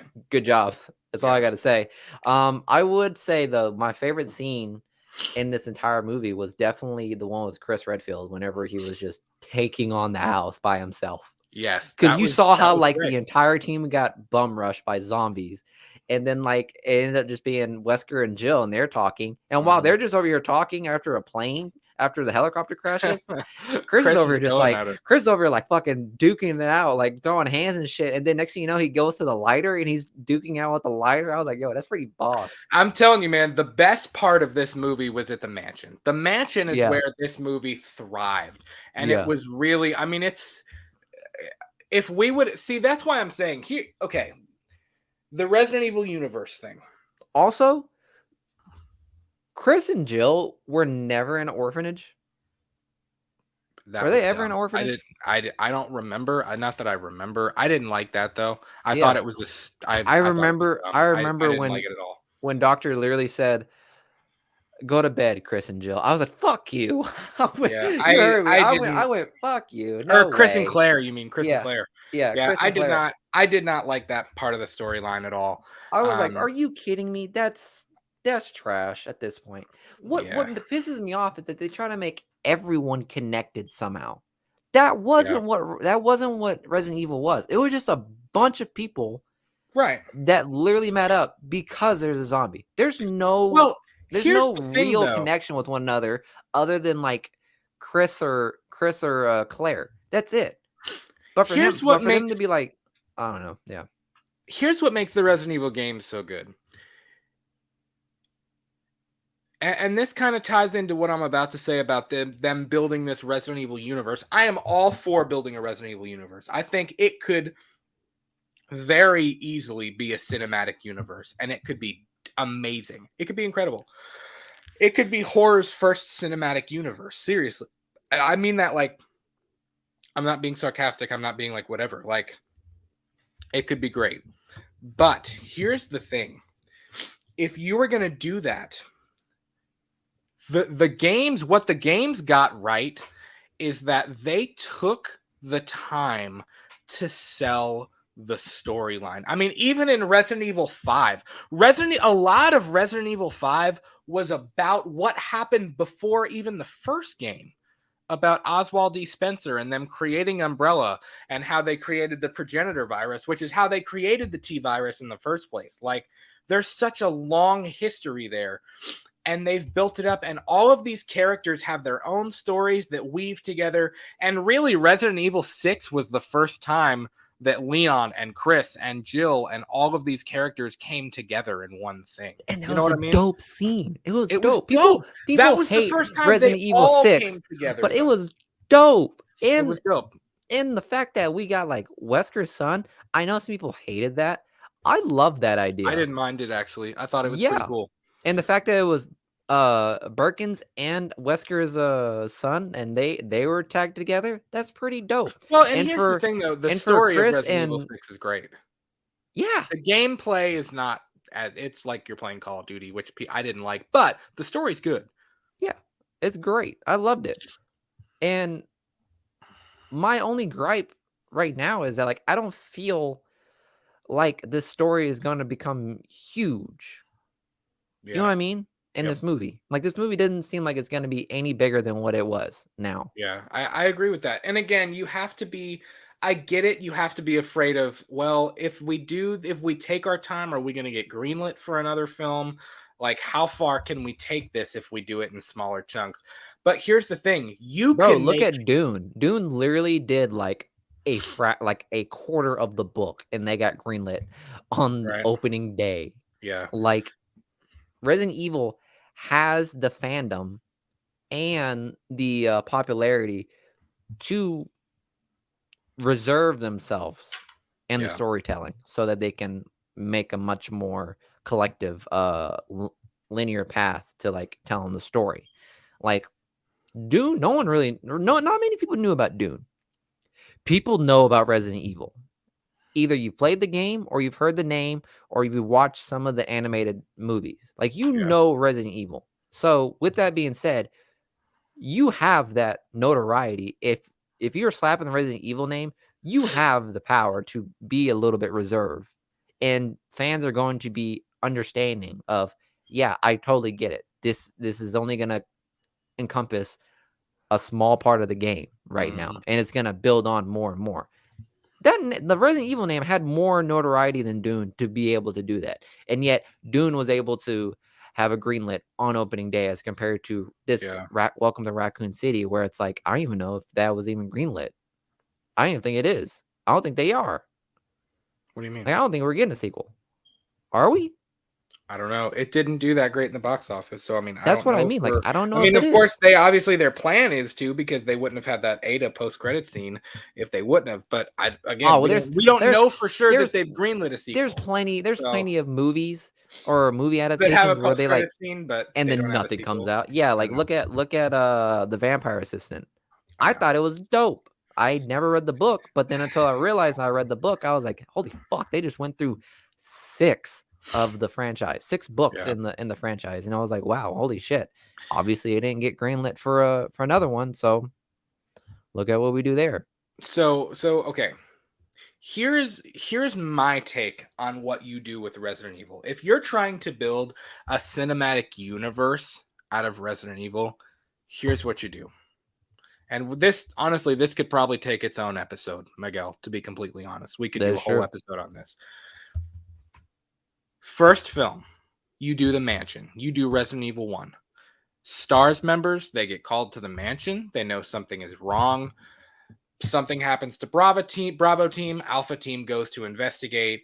The dogs, they get chased into the mansion. You do the mansion right. I'm not saying every single aspect of the game has to be in the mansion. Or in the film. I'm not saying that. You don't have to do the snake. You don't need to do the frogs. Like, you don't need to do everything. But no, do the frogs. You end it with you end it with the roar. Or even if you don't end it with Birkin, you do the mansion right. You do a lot of the same things, like that scene with Chris fighting the zombies from this film. Fantastic. You do a scary, intimate, dark, nerve-wracking film. You end it with the beginning of the Raccoon City outbreak. Mm-hmm. Similar to what Paul W.S. Anderson did when Mila Jovovich walks out of the Umbrella Lab and the Dead Walk newspaper in Raccoon City's like destroyed and the outbreak is happening. That's where you end the first film.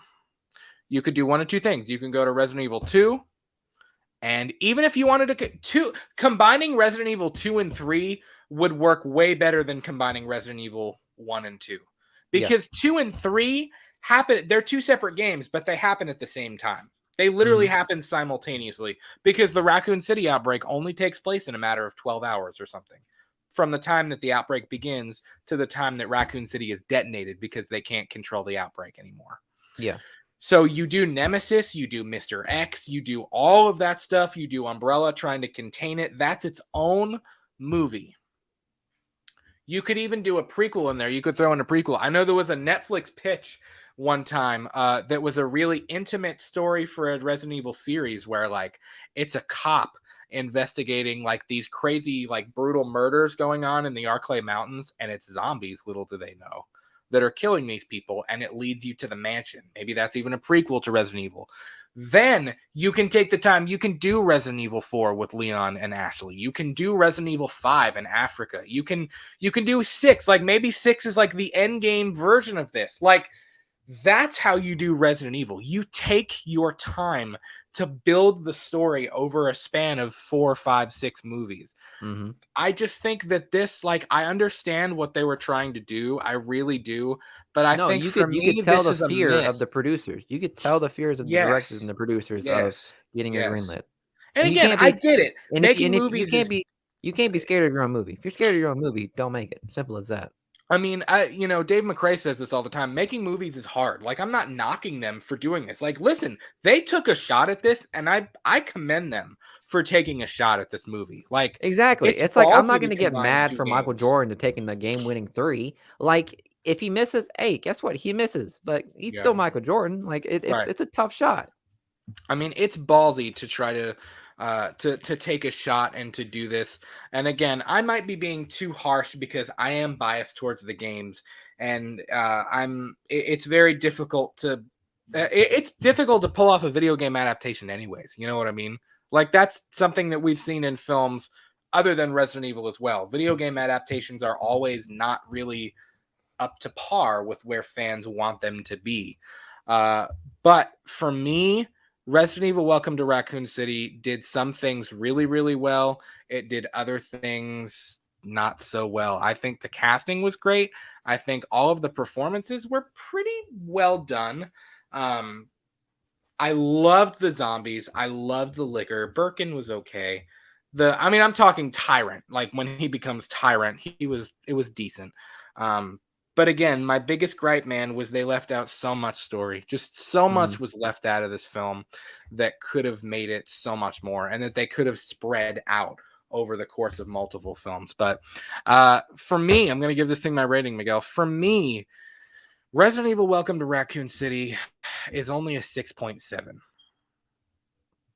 That's it. It's better than a 6.5, but it's not quite a 7.0 either. Again, the stuff they did really well. Most of the stuff they did really well. But there were other things that just completely fell short for me. So what are your thoughts? I'll say it like this, okay? Without the Resident Evil tagline, because I'm wholeheartedly about this. Without the Resident Evil tagline, I give it like a 6.5.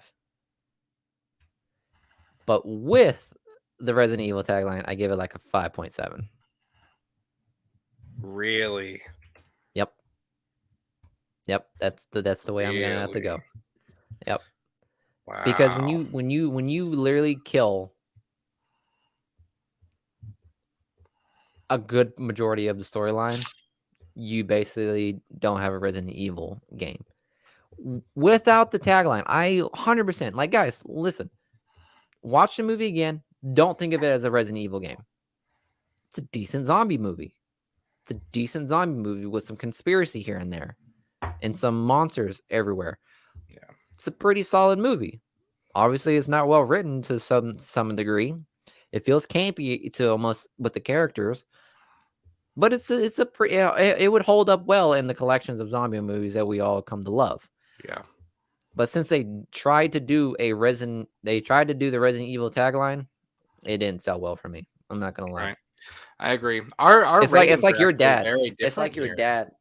It's like your dad. Whenever you asked him how it was going in the middle of the movie, he was like, yeah. And my dad, again, my dad's a huge Resident Evil guy too. Him and I are both, we've always really bonded over the Resident Evil games. Again, it's what got me into horror. And I was sitting next to it was like me, Miguel, my dad, and my mom. And I like leaned over to my dad halfway through. It was like, I don't know. It was like when we were at the police station and the guy, the zombie or the truck driver had walked in on fire and whatever. And it was just like, what the hell? Like, what? That was strange. That didn't make any sense at all. That right there too. And the fact that they had Leon just sitting there with his headphones. I know, with his headphones, bro, like a truck just exploded. Don't tell me Yeah, it was in the 90s. You mean to tell me those Casio headphones? They didn't have noise canceling back then. They did not. It was those shitty like his Casio headphones and his like what's it called? Is it JanSport? I think so.